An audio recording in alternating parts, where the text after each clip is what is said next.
Well, hello there and welcome to day 2 of the Onslaught Legends Cup number 2. Today are the finals. We are going to be spectating the EU part of the event, and we are immediately starting off with a banger of a match. We're starting off with the upper bracket finals, Ducky.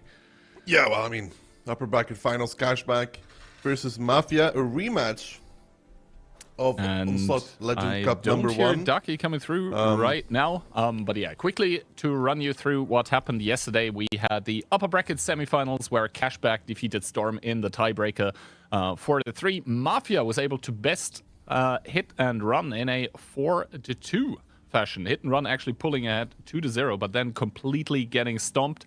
And in the lower bracket, actually, the teams dropping down from the upper bracket were able to still stay in the tournament, meaning from 6 teams, we have gone down to 4.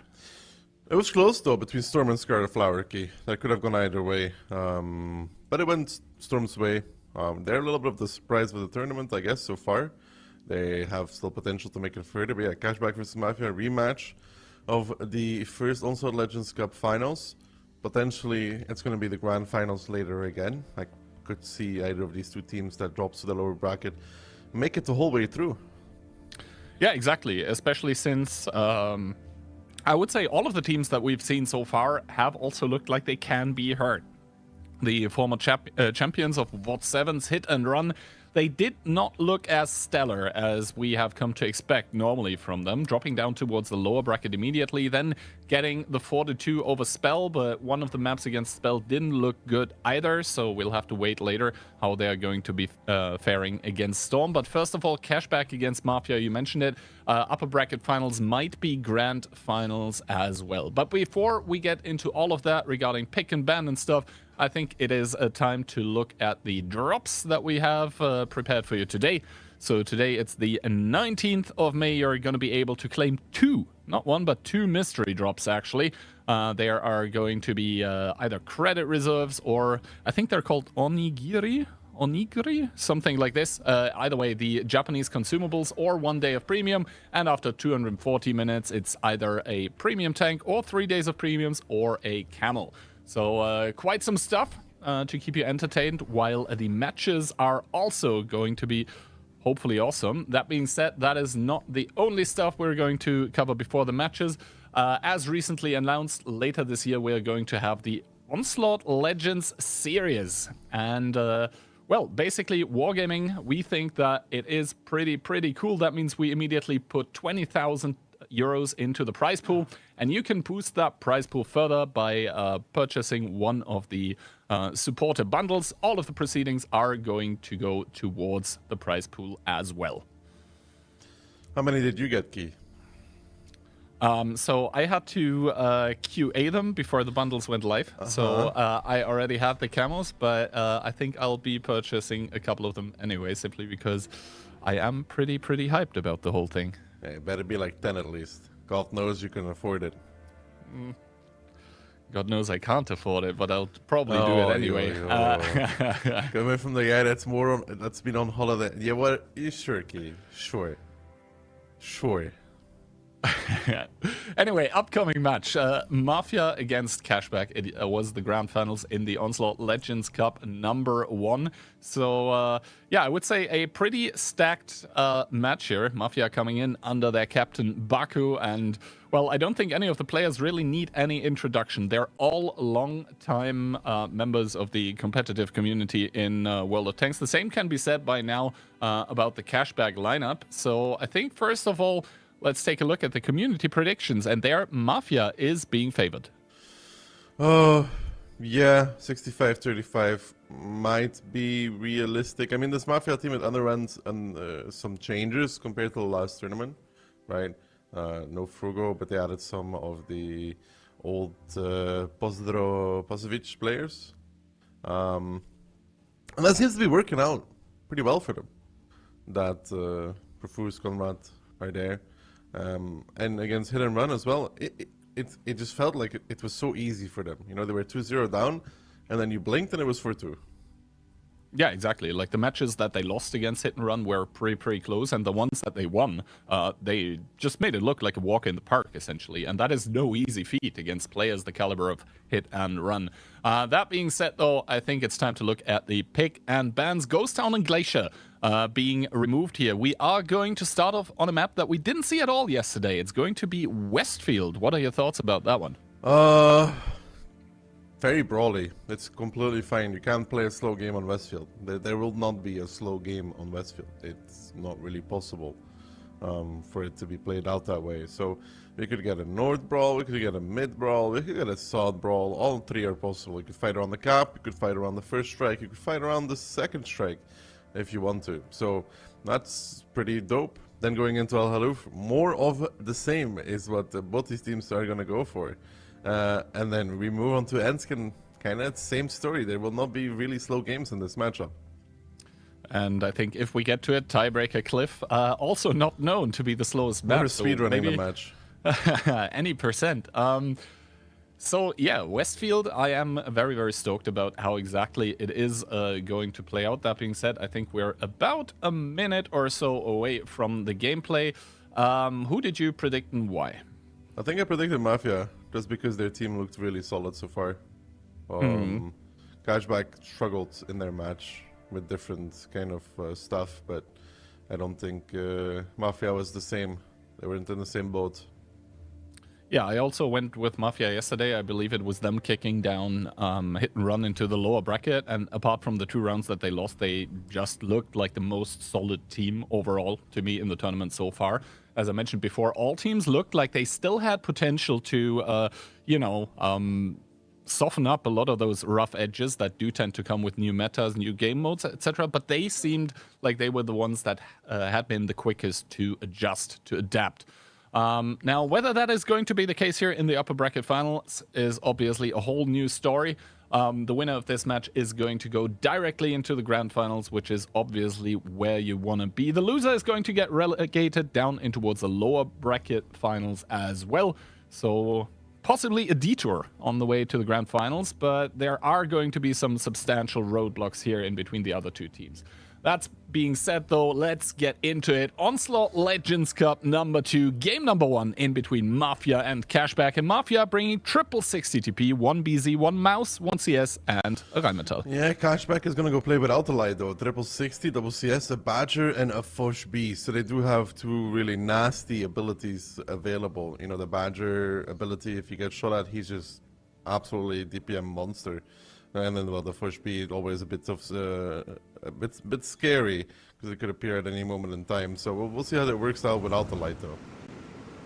Yeah, exactly. On the other hand, YOLO able to spot out every single tank on the enemy team. So Mafia, they do know what exactly is up here where the spreads are coming in. This means that Cashback is setting up kind of blindly. They don't exactly know the distribution of the enemy tanks. That being said, the first spots being exchanged.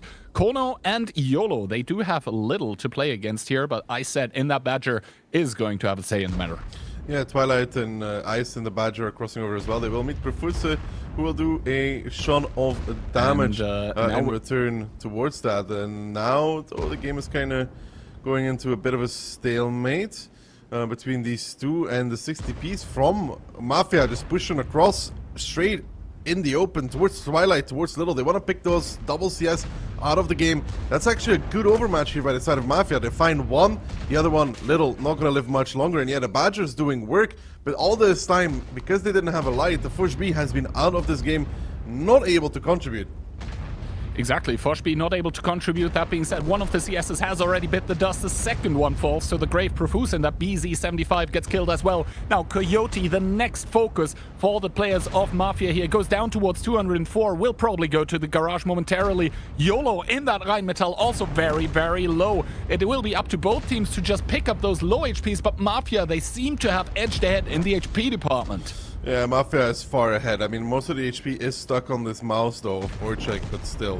While Ice is killing off potentially one of the 60Ps, they're going to lose their Badger, and they're going to lose the 60P of Akka as well. It looked close-ish, but number of the guns is very important. Also, just the fact that, you know, Liberty is constantly reloading. Unless Ice can go on massacre here, which is always possible because don't underestimate the Badger ability. Every time they shoot him, he's pretty happy. Liberty coming back in as well. I see, that's that Badger ability coming in, man. Every time he gets shot, he's reloaded again instantly after. But good track shot. I think he's dead now, though. There were 2 combination shots there, and it was indeed a very good track shot from Barcus. Liberty trying to do what he can, but 3v1, I don't quite see it. Yeah, 3v1 is not comeback territory anymore. He is going to clip out against Barcus. Does he have one more shot in his clip to finish him? It doesn't seem like it, and that is going to seal the deal here in round number 1 as Liberty gets sent to the grave as well. And Mafia, the supposed favorites, claim their first pound in the upper bracket finals. Yeah, I think the best thing for Mafia there is that they were not afraid of fighting. Sometimes teams will see a team without a light and they'll be like, okay, let's play more passive. But I think if they played more passive, that is exactly what Cashback wanted. Now you took a 7v6 even with a light against a team that only has 6 tanks in position, and one of the most powerful tanks is actually not even there. He's just 30 seconds away in the first B. Exactly, Foshby not being in the fight, and I think also, like, it looked pretty cool with that overmatch on that a double CS63. So I think they recognized exactly what was happening, found the opening, and then just completely abused it. And we can see Twilight not even able to deal a single shot of damage. That's not where you want to end up in the scoreboard. The CS is not a great tank for that general fight, though. Like, if you think about it. It is squishy. It doesn't have the most of HP, even though it gets boosted by the Onslaught modifier. So, yeah. I mean, they tried to reinforce the position with double CS63, but there was just so many tanks by Mafia in that fight immediately that the double CS just got blasted. I mean, Mafia made a good play by pushing towards the CSs with those 60Ps, just accepting the damage and going for those 2 kills that were kind of given to them. That was the right call at that moment in time. Get the few kills, and then you have the gun advantage. And sure, the Forge B comes in, but you know, after he's done clipping, he's not really that impactful. Yeah, and we did see the Forge actually doing 2 clips of damage, but the damage that he dealt was, at least half of it was essentially when the battle was already over. So, yeah, it might look nice to have like almost 5k damage and 12, 12, 12. So good shooting by Liberty, but, well, half of the damage was done when it didn't really matter anymore. Or maybe even all of it. I mean, the last clip was completely irrelevant. I mean, yeah, the game was over at that point. So, what else is he supposed to do? Well, nothing. All right, round number 2 is going to be starting soon here on Westfield. Obviously, sides are going to be switched, and we'll see if Mafia are going to do any adjustments or if they go with the trusty if it ain't broke don't fix it approach. But for Cashback, we I guess need to see some adjustments because clearly they got outplayed in round number 1. We do see them coming out with quadruple 60 TP, 1 IS-7, 1 STB, and the Rheinmetall. The Rheinmetall to finish it off, but switching there, you see tanks can still change, so EBR instead. Mafia though, triple 60, BZ, Mouse, CS, RHM. That is, again, pretty heavy, but the EBR is an interesting choice here. EBR, indeed, a very interesting choice. Obviously, the fastest tank on the battlefield. It can run rings around the enemy tanks. It can go quickly towards any points of interest to, like, capture those. But on the other hand, if you take double light, you're putting yourself in kind of a inferior position. That being said, though, YOLO unable to spot all 7 tanks on the enemy lineup, so they do see the EBR, and they do get spotted as well, so they must assume there's a Rheinmetall as well on the Cashback lineup. Yeah, all the info is there for them. Spotting the EBR is always huge. He will get the strike on time, but it will be a split battle, and we have to see how that plays out, because it's kind of the same as in your regular Onslaught battle. You have to be really quick about retaking positions because the strikes can reset, but they don't do that forever. As we do see the first strike getting captured here. Cap already getting abandoned by Kono, so it's only Profuse in there, and Arca is going to block the Cap together with Squeezy. Kubash peeking from the sidelines, giving a big one in towards the side of Squeezy, but I think they're going to start pushing here on towards Profuse. They smell blood in the water, never mind, YOLO's going to be the focus, overextension in the light tank. The good thing about the lineup of Cashback, it's very quick to rotate with that EBR, with that RHM coming back in. Mafia not respecting that, and yes, Catchback is currently down on HP, but if they can focus out the guns here, if they can get Profusa without losing anything more, they are going to put themselves in a position where they can make this work. Liberty needs to be careful though. Profuse boosting out back towards his teammates, down towards the one-shot though. Now Liberty there overextending a little bit in that RHM. Unusual from that player to see such a thing, kind of throwing his tank away, but they do find Profuse. Barkus is the next one. Gets Amaraked even by Ice. And now 4 tanks left standing for Mafia versus the 6 of Cashback. And I think again, you know, we have this mouse, the 4.3k HP Kihan, and nobody is shooting him.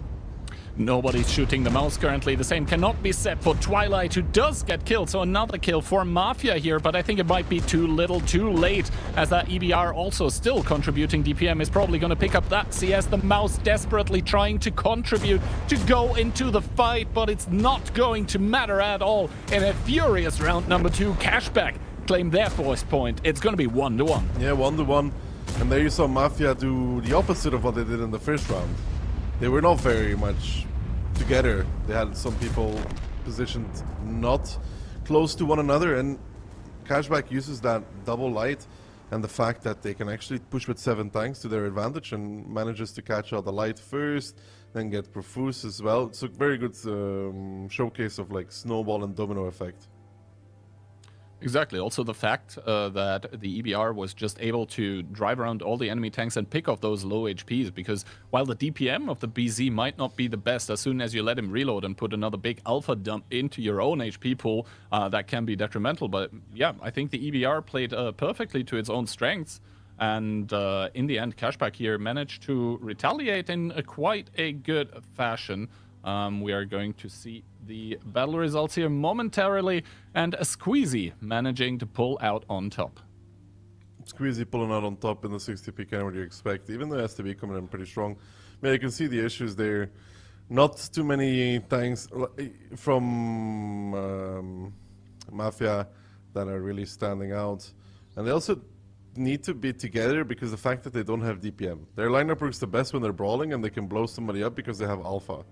Not when they don't have any DPM that can actually contribute. When they get pushed by 7, they run into the same issue. They just can't kill anything. I think also YOLO kind of misplaying there in that RHM. Oh, for like, sure. he just got caught immediately.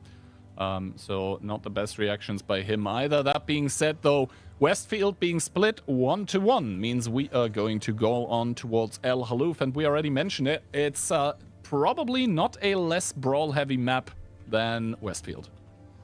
No, I don't think so. I think this will be pretty much orientated around the fight as well. I think playing outside on El Haluf is probably single-handedly the worst thing you can do. Not contesting 2 strikes and trying to play the distance is... I mean, I've seen it being tried. It just doesn't work. You know, they just take 7 strikes and then push you. And... yeah, I guess we are going to see yet another brawl. That being said, I think we need to mention that we saw yesterday, I believe in both teams playing El Haluf, so they will have had some time to study whatever their opponents were doing here. And now in the map video, we do see one of those crucial strikes that is in the corner of the map. Let's see how exactly they're going to start playing it. Cashback, that seems a bit familiar here. Double BZ75, 1 IS7, 1 CS63. The Udas being picked together with the Bliskavica and the Foshby.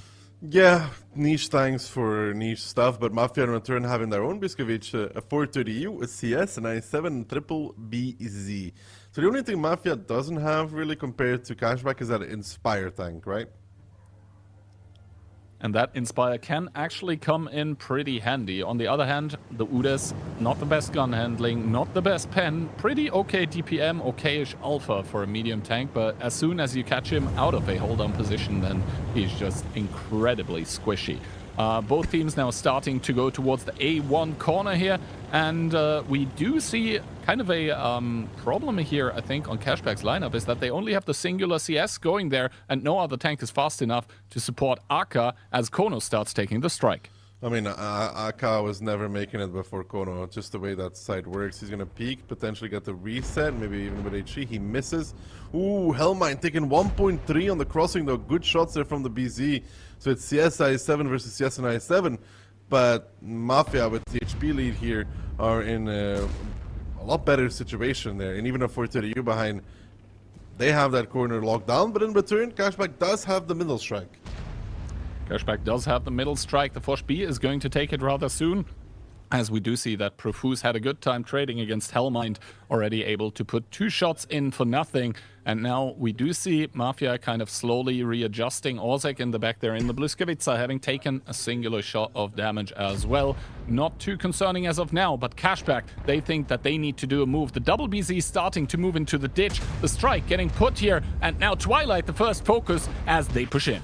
Yeah, and that Foch B doing what he does best, just clipping out. Conrad trying to go for the body block, trying to go for the ram, but he's still getting clipped out by Liberty, who's trying to make all those shots work. Twilight is the first focus, though, for the side of Mafia. We're now coming back in. Parket's coming into the fight as well, and that is important because that is that DPM tank. Activates his button, will start plowing through these Cashback tanks who lose the first, but they take back Conrad immediately on the second. The biggest issue here is that they're trading kind of even. If they allow Liberty to come back off of reload, then they're going to be in some real trouble.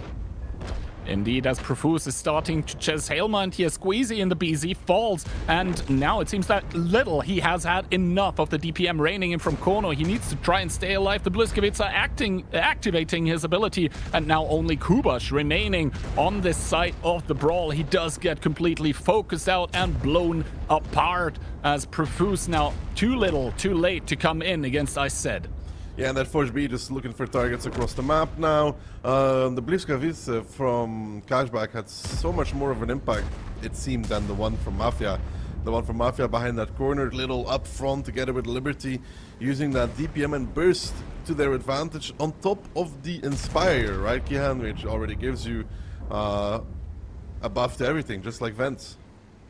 Just like Vents, indeed. Purple Vents almost, and Cashback, they are going to be extremely happy about this very brawl-focused round number 2 here. After going down 0-1, they managed to do 2 in a row. Now in the lead here in the upper bracket finals of the best of 7. Obviously still some way to go, but Cashback show that they can indeed hold their own against the slightly favored team of Mafia. Yeah, but they could still go blow for blow, though. This hasn't been decided whatsoever. The first round of El Haluf goes towards Cashback, yeah. Littleman, 5.2 in his Błyskawica compared to Orchek's 2.1. Liberty with 2 clips as well. Even Aka in the CS, who took initial damage, doing really good. Yeah, and I think also for the Udas, the important thing to keep in mind 4K. Is that he did 4K, but he also completely, he inspired his whole team throughout the whole match. Meaning he just effectively buffed the DPM for everyone else. Also, little perfect shooting here, 8 out of 8. So good stuff coming in from Cashback here. And now, however, the sides are going to be switched. So this time it might be Mafia who get the priority over the corner strike. Yeah, the strike at A1 is always favored for the bottom left spawn, since it's just a little bit quicker. You can kind of counteract this by using fuel and grousers for the best spawn, but then you have a tank with fuel and grousers. Exactly, and as we all know in Onslaught, module damage can be an absolute pain. We did already see one blow up on Westfield. I'll try not to cast across anyone here, but, you know, big thing go boom is always nice to see. True. I just think that Cashback, like, they really pick these lineups that, you know, if they work really well. Kind of same on Sujanki, something for this, something for that, something for everything. It's like a nice synergy of abilities and things that work together. You know, the Inspire works together with the BZs having low DPM, the Udas then works cooldown, the Foch B clip potential, the Błyskawica DPM. Like, their lineup is pretty much in synergy. Well, it looks like Mafia is a bit more brute force. And it seems like Mafia want to continue with this approach once again here. Quadruple, make that 5 BZ75s as they do switch out one here. One I7 and Kono playing the CS, probably trying to go for the corner. Cashback meanwhile. 50B, double BZ, I7, CS, Udas, and a Błyskawica. So the only thing they changed this time around is no Foch B, but a 50B instead. And also both teams here without a light tank, so they're essentially going to be playing blind against each other, as we do see both teams unsurprisingly headed towards A1. Yeah, so far both teams heading towards A1, but you can already see the split off though from Kono. He's going towards the middle strike immediately. What this also tells him, and he doesn't see really anybody boosting through the open, is that Cashback is going to A1. You would be seeing BZs from B3, B4 crossing through the open from both teams. Mm-hmm. So both strikes now are getting taken here. Kono going for the inner one. Aka is going to take the outer one. YOLO and Kubash, though, making it over here. But they're going to be greeted by triple tank at the corner, actually, as the second strike gets taken as well. Mafia starting to overpush onto what they think are inferior numbers at C2 here. Meanwhile, Cashback retaliating with a push onto YOLO. Yeah, it's a ring around the rosy here, but this time around Mafia does a really good job. They push straight, and why they do that is simple. Look at Ice, he's dead. The Udes, that is the Inspire gone. We talked about it earlier, how that ability does help his team in the fight. But this time around, no delay from Mafia. They knew who they wanted. They took him out of the game. And now Twilight trying to repush. I think that is a little bit of a mistake there. He wasn't really in synergy with his teammates for that one. Just gets picked up, but it's still playable for the side of Cashback. The HP is not that far away. Orchek getting caught on the runaway by Liberty in the 50B. Doesn't connect on the last one. But look at the crossfire that is currently here from Mafia. Kubash is the linchpin. He is in trouble in that BZ. But he has Kono coming in support as well to try and cover him from behind. But he should fall long before that. Squeezy trying to go for Orchek. That's another potential kill, but I think he missed as well. So Cashback currently not able to close out on any of the kills. Cashback currently not able to take any of the kills. That being said, Mafia seems to be able to do so. Okay, kills now being traded here. Hellman being down towards one shot. Kono trying to pick it up, does get the kill as well. And Little in that Bliskavitz now coming in, starting to mow down on towards Conrad here. But Conrad's still very, very healthy. Those are not the targets you want to be shooting at. And as the dust settles, Mafia do manage to claw ahead with 5 tanks against 3. Yeah, and there was a little bit of confusion there, I think, for the set of Cashback. I mean, Twilight was in the middle of them. I don't think that was intended. Then you had the bounce of Squeezy on the one shot of Orchek. All of this stuff contributes, of course.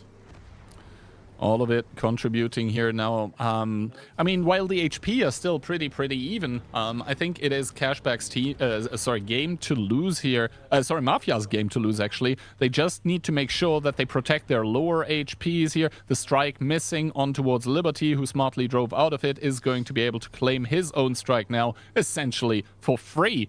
And now Mafia, I mean, they're playing basically strike against strike here right now, but the superior amount of guns, if Mafia can manage to keep them safe, should be able to secure them the victory. Should be able to secure them the victory. I mean, with 5 times Kihan, you can't really lose, I think.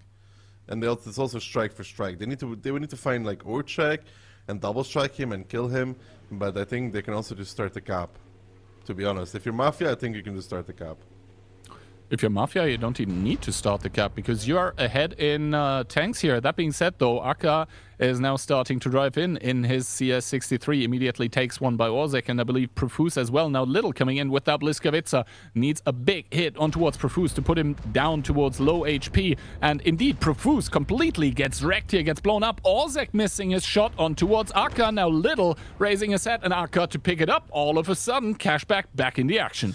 Cashback back in the action, and I don't know, Mafia there got caught on a bad timing, yeah, and they were trying to make their own move, but in return, Cashback made their move, which ended up netting them some results. So with Little and the Bliskovic now in a little bit of trouble. Actually, they're not even going to go for him. They might just go bypass him for the CS. No, they're going to go back for him. Little CS strike coming in as well. Conrad just taking the big strike in return, and even with this pretty good move from Cashback, you could say, Kihan. Mafia still quite ahead. Liberty, though, he's going for it, Kihan. He's going for Kono. Doesn't hit on the move on the first one. He should get it on the second. He does actually make it on the second, and he kills him as well. Now puts the big strike, but that's going to be too late, I think. Yes, collected by the side of Mafia is the big strike. So that's not that great for Liberty because it could put him into one-shot range, right, for those BZs. It could put, but the strike does indeed miss. So, yeah, good anticipation by Liberty here. The normal Rheinmetall player from the team of Cashback, demonstrating why he's such a key asset to his team. That being said, though, Conrad starting to boost towards Liberty. He sees that the strike is being taken, but Liberty doesn't even have the damage with the strike to contest against the BZ. One shot connecting. The second one misses even, so he won't be able to clip out Conrad here. That is going to be the demise of the 50B. The demise of the 50B, missing 2 shots. He could try to gun block, but it's probably not going to happen. Barkis is also coming on his rear to secure the kill. Conrad actually playing it safe. I don't know if you noticed that. Intuitioning, I think, towards AP. Doesn't want to get gun blocked by the 50B from Cashback. So it's a small thing, but, you know, these small things can matter. These small things can indeed matter, as the group heal does get popped here. Both of those BZs are going to start to heal up, and they will have a second heal, obviously, as there's 2 of them. Now, Aka here making his position known, taking the information point, but this is 2 strikes for the team of Mafia that also have more tanks. They are chilling. No, they're very chilling. Aka, this is kind of unplayable. I would say it's unplayable. I don't see how he ever does anything. I don't either, to be honest. The HP on those BZs is simply too much. I mean, Conrad is a 4-shot, Barkis is a 3-shot most likely, but Conrad going to take the 1 strike. Barkis will take the other one. We will probably see an attempt at a blind shot here coming out from Aka, probably out of render, but we as the all-knowing observers obviously do see that the Mafia tanks are not making any such mistakes. No, and they don't actually have to do anything. To remind everybody about the tiebreaker rules, it's first who has more kills, if it's a draw, and then it's more damage. And Mafia is winning on both departments. Exactly. And for Aka, he now has 3 minutes and 15 seconds to come up with a devious master plan with all the odds stacked against him, though. He does have the information ability if he didn't use it, I think, but that one is... yeah, not too handy if you need to deal damage instead. It's kind of just either GG or next, or they're talking about the round that's coming up. Because they can use this as prep time. Yeah, also, it's important to keep in mind that with the 2 strikes from Barkis and Conrad, Aka can actually get, well, 2 tapped by the strikes. 350 damage each is more than enough for the 577 HP that Aka has remaining. And I think he has made up his mind about the avenue of approach here. Most likely he is going to be a 1-shot for the BZ75s anyway, as soon as he gets spotted. And now we'll have to wait and see. I mean, sometimes stranger things have happened, but I don't think today is the day. I don't think today is the day for that either. He's going to get spotted, and then there's going to be 2 big circles on top of him if he doesn't die right before that already. Conrad does spot him out here. Does not decide to shoot, but there goes the first strike. And boom, and the second one is going to confirm it. Aka getting nuked here by Conrad and Barkis. Yeah, there's no dodge on that. There's just no dodge on that. Damage from the sky. Yeah, but good round for Mafia, and I think what they did really well in that round is the initial push. It wasn't really a push, it was kind of like an overpeak onto the Uras. Taking him out of the game straight. You could say that the Uras was a bit unaware and out of position, which is true, but it was a really good move from Mafia nonetheless. Yeah, and with that one, obviously score is going to be 2-2, but first of all, let's take a look at the post-battle result. And we do see, well, Liberty, he tried to put the team on his back, but he got so far, but did not succeed. Well, he tried, right? He tried. It's really good damage for the 50B though. But you can see the issues that were highlighted there. One, the Uras, who died, and the second one, Twilight, when we saw it again, it was kind of in the middle of them. I think that was probably a misplay or a miscommunication. So you lose one, and then you lose the second after, and then they still almost came back. Almost. Yeah, the cashback players here. I mean, slightly slipping up probably with the communication, but of course here, the team of Mafia just seeing the opportunity, really good aggression on towards the Udas here, just making it essentially a non-factor for the remainder of the game. And this now means that after Westfield and El Haluf, we are split 2-2. We are headed to Ensk. We are indeed headed to Ensk, which again can be very aggressive and brawl focused between these two. We've only been here for 34 minutes, Kihan, and in about 10 minutes we could be at the tiebreaker already. I think that's a pretty good pace for a best of 7 between these two. But yeah, the way Mafia played it yesterday, it was very fast already, so I don't think they will change too much away from that. I don't think so either. They had pretty good success on Ensk yesterday. It obviously also is down towards how the enemy team plays. I mean, there are several ways to play Ensk. We saw yesterday on an A too, like super heavy with TDs, then being matched up against like super heavies. We also saw 113s there. Not sure if I'm a big fan of those tanks, but yeah, we'll just have to wait. I think the picks by either team are going to dictate how the pace of the game goes. I think we might also see 705As again. Those just work wonders on the rails.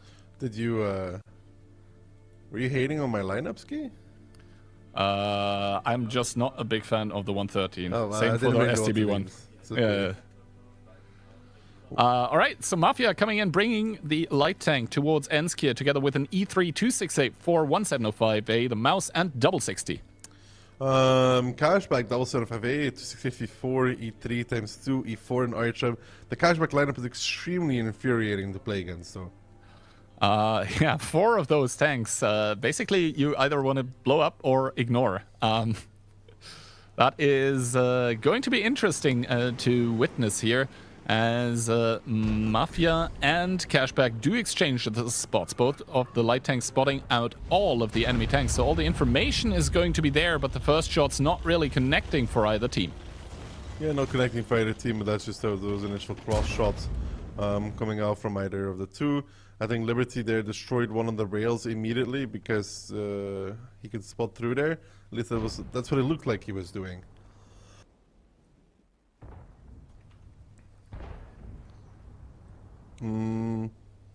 But having the V4, the 705A covering from the back, Liberty taking the info now.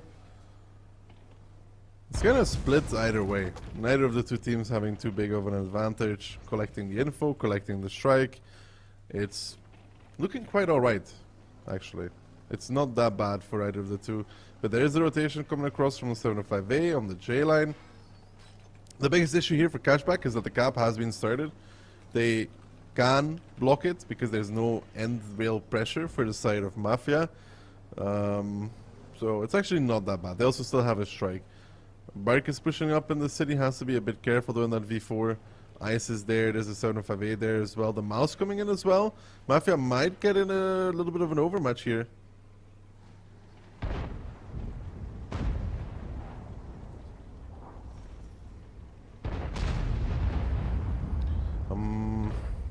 I seem to be back though. Yeah, well done, Kihan. TeamSpeak issues, but yeah, first of all, we have a game ongoing here, and the capture of the base has been halted. Squeezy and Twilight now pushing on towards Profuse.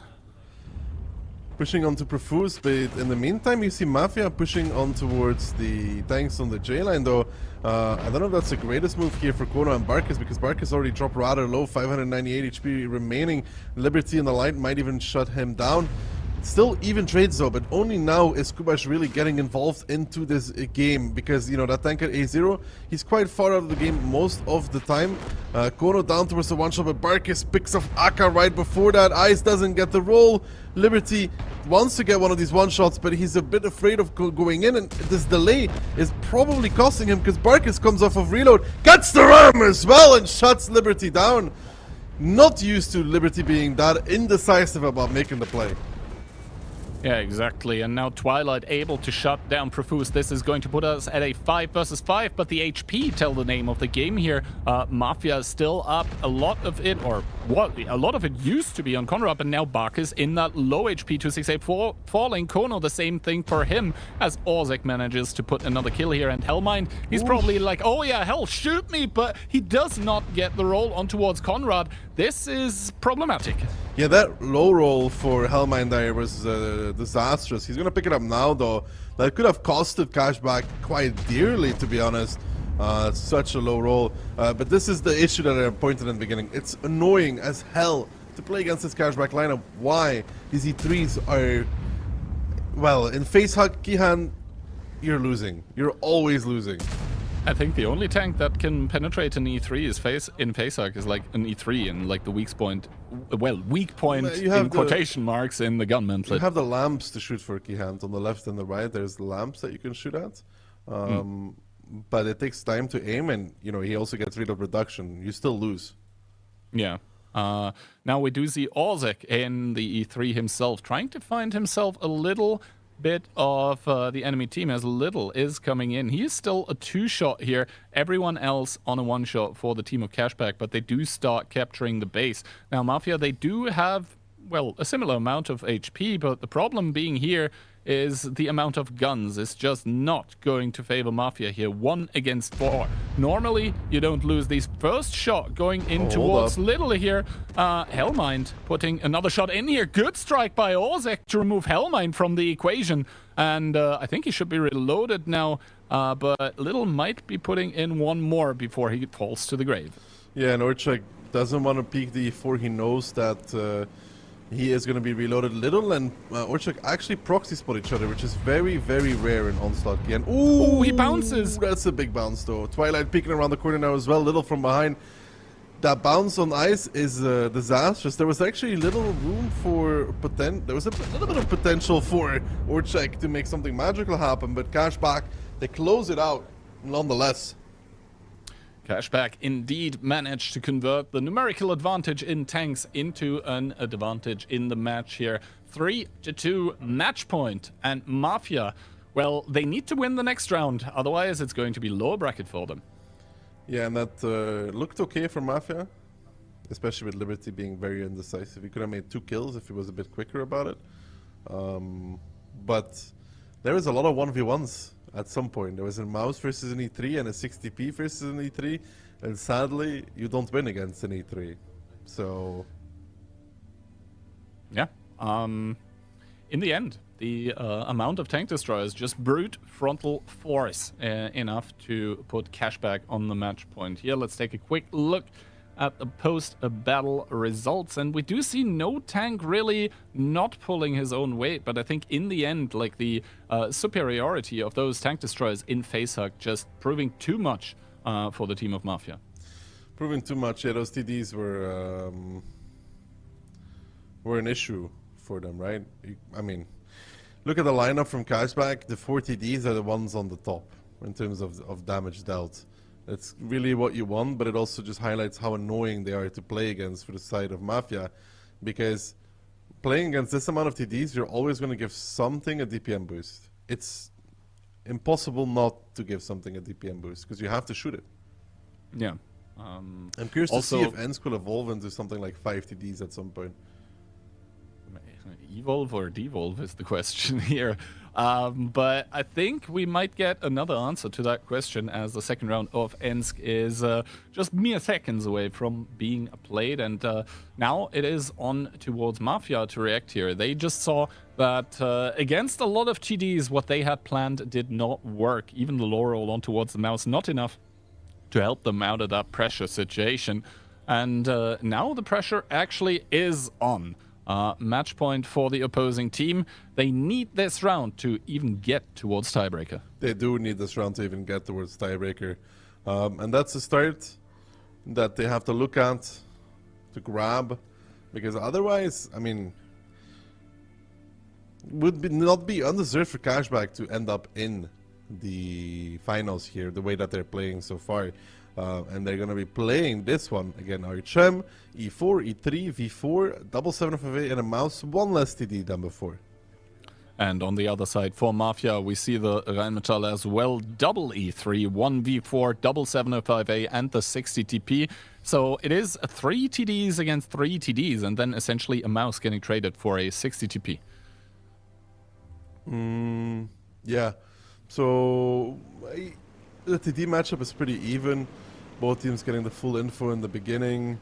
Just Aka going towards A0. Very, very heavy city commitment for the side of Cashback. Good shot there from, I think, the mouse onto Barkis. Lowering that V4 HP a little bit is always nice. Exactly, especially since you then don't need as much damage to blow him up when you're actually gonna go for the kill on towards him. Now, setup-wise, I mean, Mafia taking the Eastern Strike here very, very early with their Rheinmetall, and now Barkis starting to drive towards a strike in F2 as well, but I don't think he can really contest it against this many tanks on the enemy team. We see a blind shot was attempted. Good shots by both Iset and Barkis, but an unfortunate roll for the player from Mafia, ensuring that the trade for cashback is actually better. The strike is open as well. Queasy could take it whenever he wants to. If he wants to. Barkis needs to be careful though, because he's driving back into that 7-5A. Coyote now coming with the mouse, which is probably going to be the trigger for them to take this strike. He's going to drive in with that, and Squeezy they're going to push towards the end. In the meantime, Aka pushing up on the field by himself. Has to be a bit careful, but Barkis has to be careful as well if Squeezy hits this. Nice shot by Squeezy. Another one coming in actually. I think that was the RHM. Barkis down towards 645 HP. Now Little pushing up on the side as well. They have to be careful with that 268v4. The initial damage he took is starting to bring him down to one-shot range for these big Alpha TDs, and Little might fancy it at some point, because with 750 Alpha, he will be able to pick it up. Aka in the meantime on the field getting pushed by two, Conrad and YOLO. He's going to pull back towards A0, so Cashback does have that city overmatch, but they have to use it. They indeed have to use it. At Little starting to peak. It seems to me like he missed the shot on towards Barkis here, who's starting to ram Little. Maybe he will get off one more shot against that E4. The mouse, meanwhile, not able to help, but I said there to shut down Barkis in that 268 before. So 7 against 6, but the overmatch here on the field should help Mafia in the long term. It should help Mafia in the long term, but the Ignite coming out as well on towards Orchek. To Ice now coming in to save Twilight with the shot as well. The double savior, the double whammy for Ice in that V4. Just pressing W all across Mafia's faces. Getting 1, getting 2, and now you can see that overmatch that Cashback had. They do have that extra tank, but not only that, Kihan, Barkis being on 600 HP gave them really another tank worth of HP advantage. YOLO now getting picked up on the crossing as well, and Ensk does not look as good for Mafia as it did yesterday against Hit and Run, as Cashback pull a number on them to put themselves in the grand finals. Absolutely dominant performance by Cashback here on Ensk, showing how it's done. Yes, Conrad is going to fall on the field, but that is not going to change the outcome of the game. Only Profuse remaining for Mafia here, and yeah, he's just gonna get shut down, and Cashback are going towards the grand finals. Mafia, meanwhile, have to yeah, start thinking about their low bracket final instead. Well deserved though for Cashback. Over the course of the match, I think they were indeed the better team. They didn't really steal anything away. This round as well, you know, they have an extra tank in the city, and RHM is still a tank. It can still fight. It can still do damage, especially with these modifiers. Barkis being this low HP from the beginning, I mean, you already have one tank less. You have one that's basically dead to anybody if they hit a shot. It's always going to be rough to hold at that point. Yeah, and Cashback now demonstrating that, you know, former champions, who cares? We are going to go towards the grand finals first.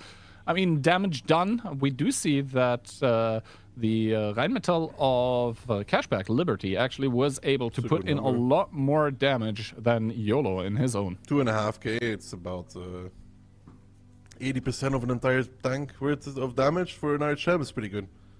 And also he has like 2 kills, which is very important because he has rather lowish alpha compared to the other tanks on his lineup. So him getting those kills is actually crucial, because the lowish DPM of the high alpha tanks on his team then gets preserved for the actual HP pool of Mafia. So good stuff all around. From Cashback, and Mafia, they will probably watch the coming match with a great interest, as that one is going to determine their opponents in the lower bracket finals. Storm against Hit and Run. You know, before the tournament yesterday, I would have definitely a bit on Hit and Run if I were a betting man. Today, not so sure anymore. You know, this Storm team can win against Hit and Run. I don't think I predicted for them to win again. No, actually, I did predict for Storm to win. I don't know why, just a feeling I got. They're a bit of the underdog in this tournament because, well, I don't think anybody expected too much from them, but they have capabilities, and they have been playing a very solid style of World of Tanks, so I believe. We'll have to wait and see with that one. That being said, though, yeah, did this match fulfill the expectations for you, especially regarding the maps that we played? For example, second El Aluf was pretty slow in the end, but I think that was mostly down towards the CS not committing to the final fight. I mean, it took like 46, 47 minutes to finish a best of 7 with 6 maps, Gian. I think that pretty much fills in the expectations of getting quick games overall. Just not the winner that I expected, but it's okay. This could be a rematch later on again. All right, so slight little upset here in the upper bracket finals. That being said, though, I think it's quite enough jibber jabber from the two of us. Let's head over towards some replays.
Hello everybody and welcome back to the Onslaught Legends Cup. We've replaced Keyhand with his British counterpart Moff. How did you enjoy the first match? It was great. I'm not sure how I feel about being called the British Keyhand, but you know, it's okay. What's wrong with being compared to Keyhand?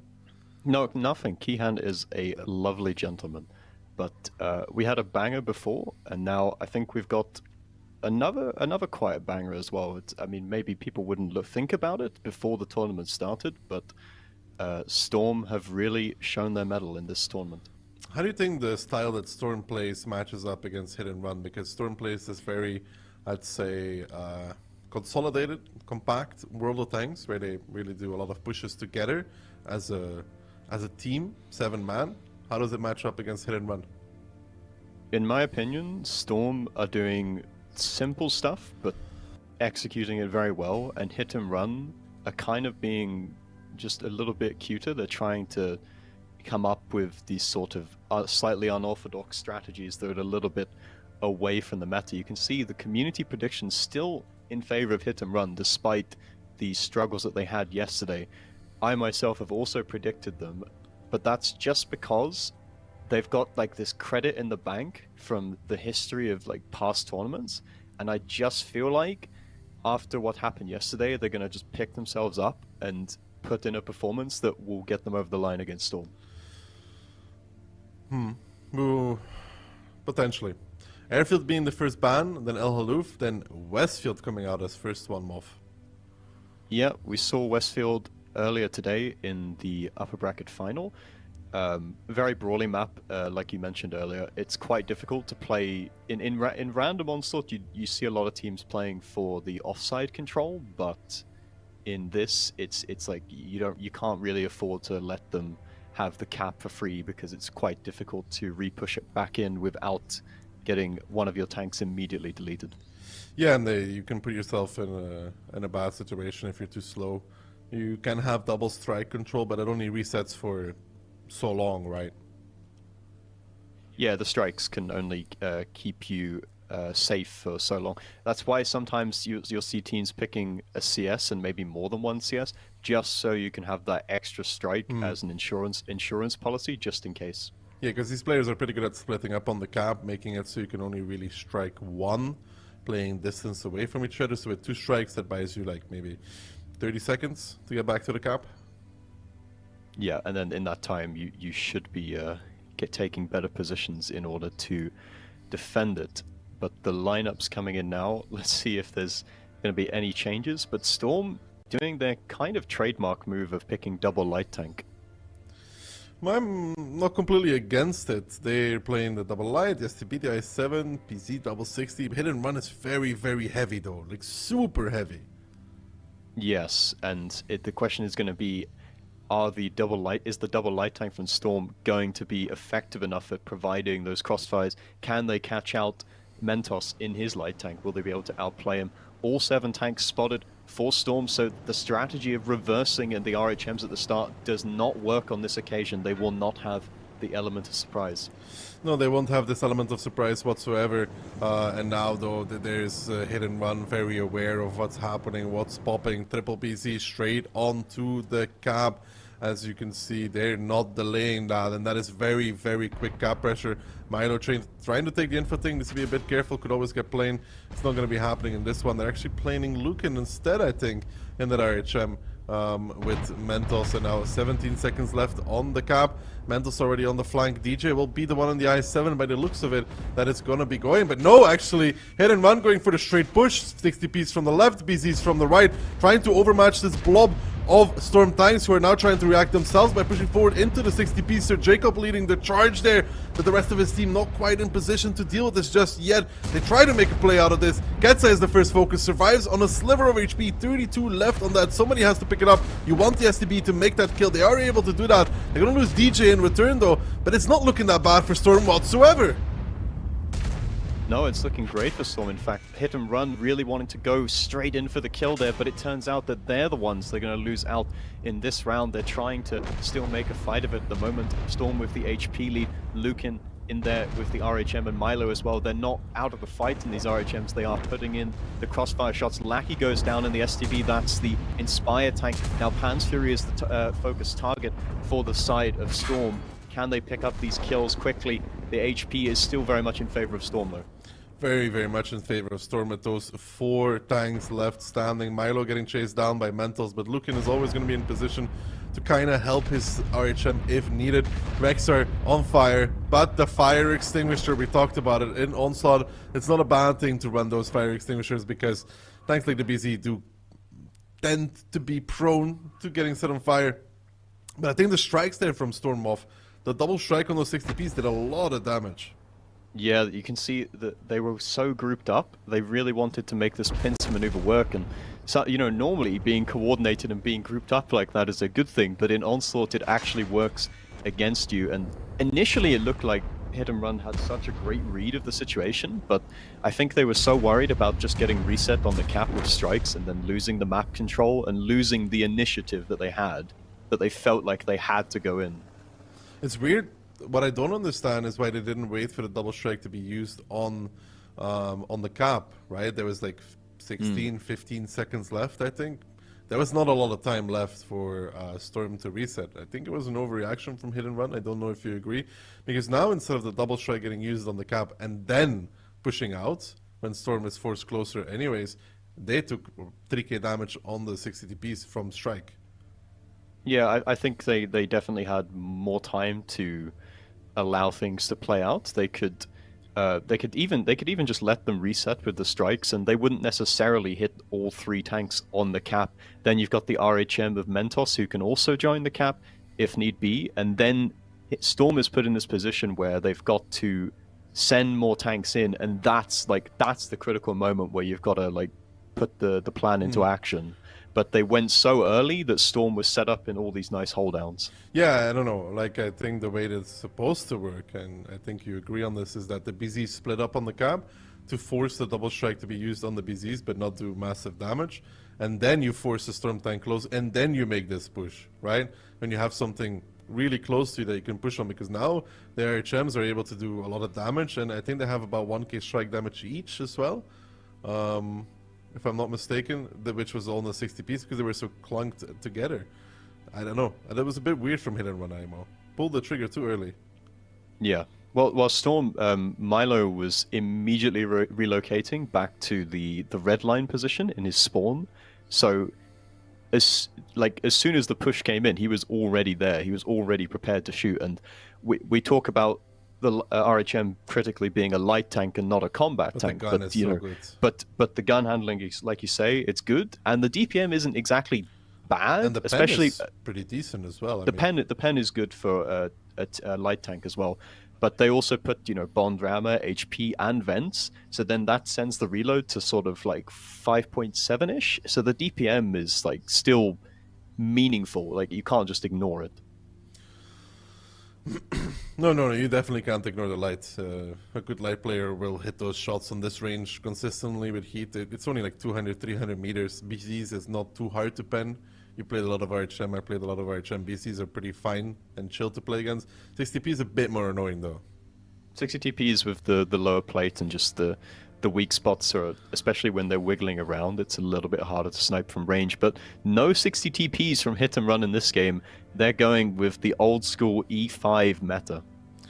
Old school E5 meta indeed, but also Moff, there's something else there. Yeah, I see it. It's the Sheridank, the best light tank in the game.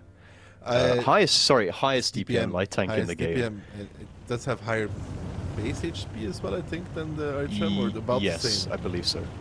It's because they have the same HP now. Maybe it's the same. I know that it has a crazy DPM though. It's actually pretty good. I've played it in randoms with rammer, vents, and HP, and it really does pack a punch. Look, there it is. Rammer, vents, HP. It's really quite nice getting out some spots in the beginning, but immediately takes a shot, so that bond HP boost that he has applied, not really going to be very useful. Yeah, and if you're wondering where they're picking it, it's just they could potentially do more damage in a fight, but the fight is around DJ's position right now, getting pressured by those triple E5s. Rex are taking a lot of damage from the crossing again. Hit and run, trying to force an issue here, trying to force a fight that they may not actually want to go for. Ketsai pushing forward. It's like a reverse from the last game yet again. They're pushing these 60Ps yet again. DJ in that IS-7 tanking it out, and these E5s not able to pick him up. Lucky in support as well. Jacob is going for the 1v1 against Monster. I don't know about that one, Moff. That seems like a mistake to me as well, that Jacob is throwing himself to the wolves. He gets picked up relatively easily. Tisa getting set on fire yet again. The fire extinguisher coming to save him, though. Bowser Fury picks up DJ. Lucky will find Fury in return, and is still playable. Actually, the light from the back lines pretending to be an SCRV comes back in, and DC 5 is just getting minced to pieces. Tisa, the last one standing, he will fall in that tank. A good ram does a little bit more damage, but another repush going back out from Hit and Run, because now you have 2 combat tanks and 2 light tanks remaining for Storm. Yeah, we've got the RHM in A5 though, who's just peppering Ketsai in the side. Ketsai is in the middle of the open here, so he is going to die. That is inevitable, and he falls. So now it's a 4 versus 3 situation, and again Storm with the HP advantage. They've got to try and pick off some kills here before this situation stabilizes for Storm. Monster is going in. He's trying to do just that by picking up Lackey, but the crossfire shots from Lucan are still there. The RHMs are coming in to support their teammates here. Lackey will go down, but Monster will surely fall just afterwards. Yeah, Lucan might even find the kill on Monster, while Milo finds Mentos in the Sheridan. Lucan probably will commit on Monster, finds the kill. Mineros might find his RHM, not guaranteed on that one. It doesn't matter at all, indeed. Again, though, Hit and Run trying to make this push, and their push getting stopped twice in a row. Yeah, I think we could credit Storm with just having really good opening base positions, and the tank that they wanted to push onto initially is the IS-7, right? Which is, it's quite a beefy tank, so it's not like it's just going to go down instantly. We've got a 1v2 now for Mineros. He has less HP. Obviously, it's a 2v1, so there's no way that he's ever going to win versus an RHM and Weird Chad who's there to support him. So Milo is just going to play peekaboo. He says, you look at me, then you get peeked from behind. If you look the other way, then I will shoot you as well. So Mineros shortly about to fall, but just trying to do a little bit extra damage here.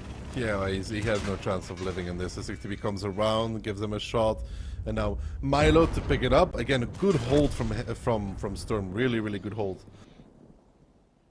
Yeah, it was an impressive. I mean, the Hit and Run, they really like this aggression, right? But I don't know that they need to play this fast, because the initial openings, it didn't actually look that bad for them. But I think, again, it's like they've got this set plan and this idea. Okay, we're going to do this. We are going to push here, and we've got E5s, and that's why we brought E5s, because we have this DPM. But, you know, everything's adaptive, right? Like, the strategy has to change if the circumstance isn't right. And in IS-7, I think DJ held really well against Triple E5. Yeah, he survived for way longer than he probably should have done. But then again, it was only three E5s who could shoot him, I believe, initially, and then they got striked, and then they're getting peeked from multiple different angles by the 6TPs, RHMs, and all that stuff. Looking at Milo or Czech, right?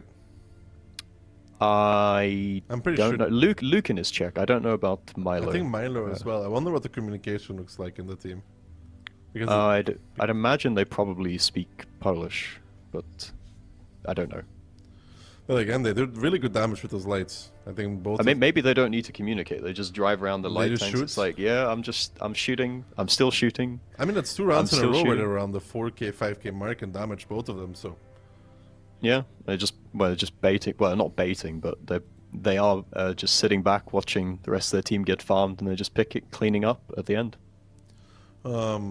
Ghost Town now, though, a different beast than Westfield Moth. You can force the push, but it's not that easy.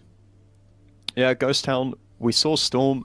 I mentioned yesterday that they did from both spawns. They did a very, I would say, basic push where they just went all to the lower side of the stairs, took the strike, and then just overpushed. And it worked once against Scarlet Flower, and then Scarlet Flower in the second game they were more prepared, and they had a second tank set up for it. But I don't think Storm should do the same thing.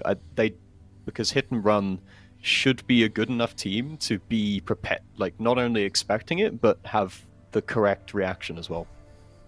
Yeah, I don't think they're going to go for that lower side push again. It would be weird if they do that 2 times in a row. Yeah, I think hit and run. Oh, yeah, with very different lineups here. We've got hit and run bringing double E3, E50, double CS, and only one IS7. So they only have one actual heavy tank. I mean, the E3 is kind of a heavy tank, but doesn't have the turret and obviously has less HP. Storm bringing triple 60 TP 430U E3 and then double lights. So quite the difference here in lineups. Yeah, the double CS, with those mini strikes are able to reset gaps as well, for example. If we had that yesterday on Ghost Standoff, we could have won as well, but besides the point. I like the lineup from Hit and Run as well, though. It's a little bit light, like you said, but those E3s are really, really hard to go through. Yeah, so clearly going to be playing for the map control here from the side of Hit and Run. You've got Milo and his RHM, Luke in there to support him, and those guys are going to try and do some trickery over on the 9-0 line, try and catch out Mentos. But Mentos is very, very passive, and look at the double CS from Hit and Run. They're anticipating this aggression through the 7-8 line, and they are just ready to snipe already. Lackey takes a couple shots of damage, down to 2k already. That's not the greatest, and that allows T-Sec to get the strike, but look at the push from Storm. They're going straight over the top into Ketsai, who's in a super defensive position. They're ready for this. They're very ready for this with the double CS and their HM sniping, and this is the issue with not taking the strike themselves, Moff. It's minus 1k immediately on the 60Ps from T-Sec's strike, and now they're overpeaking T-Sec, but he's in a little bit of a hold-on position as well. If you ever play the lower side of Ghost Town, you will know that there is a bit of a area there that you can play behind. DJ getting deleted by T-Sec, and Storm's HP also getting deleted. They will find T-Sec, but at what cost, Moff? At what cost? Is this worth it? It's not worth it at all. Lackey is going to eventually pick up T-Sec, but in the meantime, that's been happening. They're half the HP down, and the double light on the 0 line is not really having the effectiveness that they would have liked. Lackey even has to fall back because he is unable to kill T-Sec without sacrificing his own life. Now the repush, the CSs, they're going to bring their HP into the game, and it's clean-up crew for the side of Hit and Run. Hit and Run read them like a book in this one, what they wanted to do. Well, it's exactly what I said beforehand. Like, if they just do this simplistic push through 7 line, they did it through top side instead of through the lower side this time, but the variation on that doesn't really offer too much. No, and Hit and Run was perfectly set up. T-Sec taking the strike as well. Should not be acceptable against double light IMO that he takes the strike, because you have at least one opportunity each with HE to try and get a reset on that IS7. The fact that he takes it, does 1k with it, don't think it mattered, but was beginning of the end. It's all the little details that sort of spiral out of control to cause you to lose the game. If T-Sec didn't get the strike, I don't think it really would have made a difference when you look at the HP difference in the end. But that those double RHMs, they really, you kind of question what the point of it was. I suppose in another world, if they catch the RHM, because that's what the idea of double RHM is, right? It's to outplay the enemy light and sort of force them to be super passive, but it just did not have the effectiveness that it did on Westfield. I don't know. For Storm, this round was the kind of the round that Hit and Run had on Westfield. Just trying to make a push and it doesn't work. Hit and Run was receiving, and they were like, okay. Also, pushing into E3's mobs is really, really hard. It's just really, really, really hard. It's not like a 60p. You will have to aim the entirety of your shot, and even then, you can bounce the E3. And if you do, he's having a great time against you. I love playing the E3 actually in these Onslaught. I only played a couple of games with it in Onslaught. I didn't actually like it personally, just due to the lack of. I think in random Onslaught, the lack of a turret is kind of annoying. And also, you've got to consider, because it's a tank destroyer compared to a 60TP, it's got significantly less HP. But for those more specific niche scenarios, it's definitely better. I would say in tournaments, it's a lot better than random Onslaught Moth, because you can actually run into scenarios where people just refuse to shoot you and you just get to farm. Yeah, I think the 60TP is more like the everyman's tank. It's the jack of all trades. It's quite comfortable to play as well. You can afford to just sort of take a couple shots with that significant HP lead and trade 1-for-1 750 alpha. It's very nice for that, but yeah, the E3 and the ability really is quite cracked. It is indeed quite cracked. I had a great time on Enskin group, so I was chasing down an E100. And he didn't even want to shoot me because, well, he couldn't. So E3 is really fun in tournaments, Moff. You should try it. You should try and play a tournament. Storm is going to try and play this one. Again, double lined, E50, 460 piece. Hit and run on the other hand. Oof. Even lighter it's the same than lineup. before. It's the same lineup as the previous game, Did the they- double E3. Didn't they have a 60p in the last one? No, I don't think so. It was IS7. Or maybe. No, they didn't. No, it was one IS7. So the exact same lineup hit and run. They do seem to really like these E3 Storms sticking with the tried and tested 60 TP meta. T-Sec getting pushed by Rexar here. That's just going to give him a little bit of a speed boost just to make sure and guarantee that he can get the strike on the 7 line. Storm, for the first time, as we've seen in these playoffs, they are not going for a push through 7-8 line. They are trying to play more for the map control, getting some spots out early on in the playing for RHMs, the but cap, it's bro. not. Are they going to go for the cap with the triple 60 TP? At the moment, they're just pre-aiming They're pre-aiming at one the line. E3s.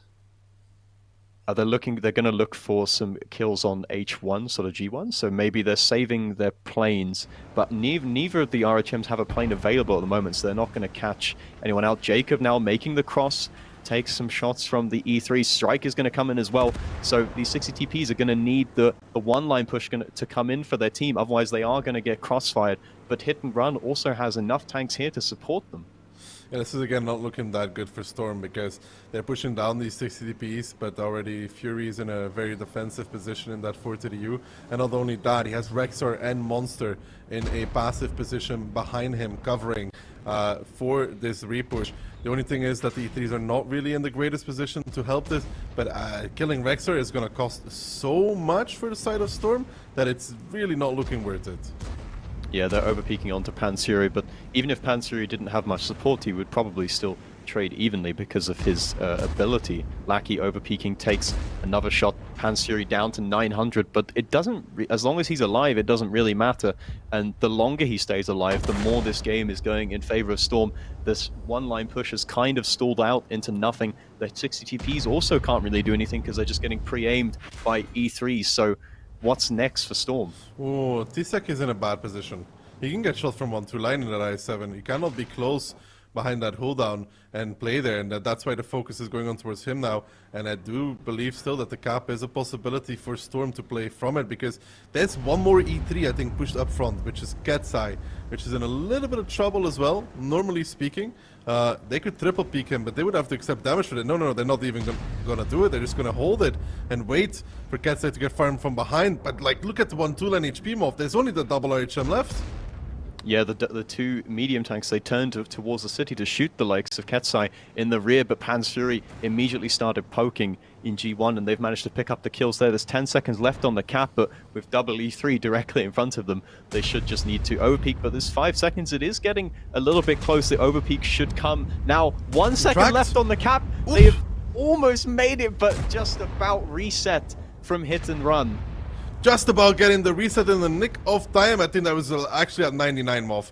I really used to look like it was a 99. That track shot on the E3 was not ideal for Hit and Run, but luckily enough for them, one of them got the reset just in time. I think the RHM even missed once or twice as well. But yeah, again, Storm driving into Hit and Run with this mobile lineup that Hit and Run has. They're very thankful for this, because the CSs can always be in the right spot at the right time. Yes, it got a little bit scary for Hit and Run, but in the end, they do manage to pick up the win here. You know what I think though, from Storm, if they went onto the cap, if they did it a little bit earlier, and if they kept their mediums in about F1, so not committed to the second bridge line, they might still have shots onto the likes of Ketsai in that position in the city, and they wouldn't have to sacrifice double medium into just trying to kill Pansuri. Yeah, I don't think that trade is ever worth it, in general. Like, pushing one line against the defensive tank that's there, the 4 to the U, he's trading evenly because of his ability. And as soon as he's covered by 1 or 2 people, it's just a bad trade. Yeah, the 430U is well, it's not the perfect tank for the situation, doesn't have the gun depression, but you have to overpeak so much just to get good shots down into the upper plate or even lower plate. Battle results coming in. Milo top on damage for the side of Storm, but that's just a bit of game farm. It's not really relevant, but you need to look at the critical tanks from Hit and Run. Ketsai, again, doing 4.5k before he goes down. Pansuri as well, also up there with 4.3. That he wasn't actually... They were not able to kill him in the end, so the longer he survives, the more damage he gets to do, right? And in contrast, for the side of Storm, you've got the DPM tank from Lackey, who was barely able to achieve anything. Yeah, I think when you see that there's nobody close, you're almost forced. Like, you see, that's the funny thing, Moff. When you see those CSs, they could be flanking, but I think the 60Ps were then almost forced to go into the cap, and then you can provide crossfire on the corner, because who can really reset anymore, right? I think they did it the wrong way around. Yeah, the timings are all off there, but that's kind of the risk that you run when you go into this sort of all-in commitment. Your timings have to be perfect, and you have to sort of hope that the enemy doesn't react to it perfectly, which Hit and Run did on this occasion and in the previous round of Ghost Town as well. But Pilsen coming up, we've got a whole bunch of different tanks here. A whole bunch of different things, but I don't know if I like BZs on Pilsen, Moff. No, I don't. I think... I can't remember what the pen is, because I've never actually played a BZ myself, but I don't think it's the greatest. Hit and Run have got one of everything, actually. They have a complete, total variety setup, very much like a random Onslaught battle. They're splitting up all the way across the map as well. And we've got Mentos, who's going over towards the 1 line in the RHM. That is highly unusual, but he's just trying to... He's either baiting for the plane, or he's just trying to get some early info to see if there was any aggression coming out from the side of Storm. But they've committed double tanks in towards the cap here. 2 BZs. That is a very big commitment so early on in the game. I don't know what double BZ on the strike really nets you, even. I think perhaps the idea is that they would... I don't know, maybe they would just overpeak together, but you would assume that Hit and Run would always have crossfire. Ketsai, in the meantime, is making his way in his mouse. He's going to put a shot into the back of the BZs, and he is now repush in the cap circle, but there's going to be a repush from Storm as they immediately switch on and react to this play. But how is this going to work here? Ketsai is going to have to be careful. Pansri, in the meantime, has taken the strike. I can't remember if you can still shoot through the windows there. I don't know if you destroy it on the other side from Fury, then yeah, you can shoot through it if you're tall enough. I'm not sure if the E50 is one of those tanks, but Pansuri locked down E3. Ketsai has actually pulled all the way back, sacrificed a little bit of HP for it, but it's okay at the moment. Storm have kind of like half committed into this. They haven't quite made up their mind whether they're going to go. The BZs are moving back across into the cap, though. They're taking a whole bunch of damage, and the circle, the net is closing from the side of Hit and Run. So Storm is going to have to break out, and they're going to push on towards the meaty tank of Ketsai. They're going to push on towards the mouse, trying to make an overmatch, while Fury and Rex are going to be playing a 2v2 as well on that part of the map. V4 and E50 versus E50 and 430U. I would normally favor the 268, I think, with the E50, but Fury took initial damage. Milo now trying to do what he can in his E50, but yeah, you can see them struggling here. Rexar with the body block. I like it, Rexar. Really good moves there from that 268 V4. Ketsai yet still alive as well in his mouse. RHM now starting to join on towards 1-2. That's Mentos, and it's not looking that great for Storm right now. They did find the E50M, and Rexar getting blocked now from 2 sides himself. Not really what you want to see in that 268 V4. He needs Mentos to come and help, but I think that's a little too late from Mentos to help him. Rexar there wanted him to kill that one shot so he could just face the other tank, but good body blocking in return from Storm, who are now edging themselves ahead because they won that 2v2 in E1. They do have a lot of HP on these mouse, though, which is not the critical tank that you wanted on. Mentos does look like he's maybe going to get out. He's quite low HP. Mineros is making a cross here to try and provide crossfire for his team on these mouses. His DPM is going to be huge, but there's just so much HP for him to chew through, and he's taking damage all the while. Yeah, I mean, he's farming, but a 3k HP mouse against an E5 mob, it doesn't really die that quickly. Like, you're putting shot after shot into the backs of them, but they're just driving at that point because, well, like you said, they're mouses. What else are they gonna do? Yeah, they need to pick up the kills on the likes of DJ, who is low HP at the moment. You've got Lukin, who's also low HP, but they're running out of time here as the mouses are driving in.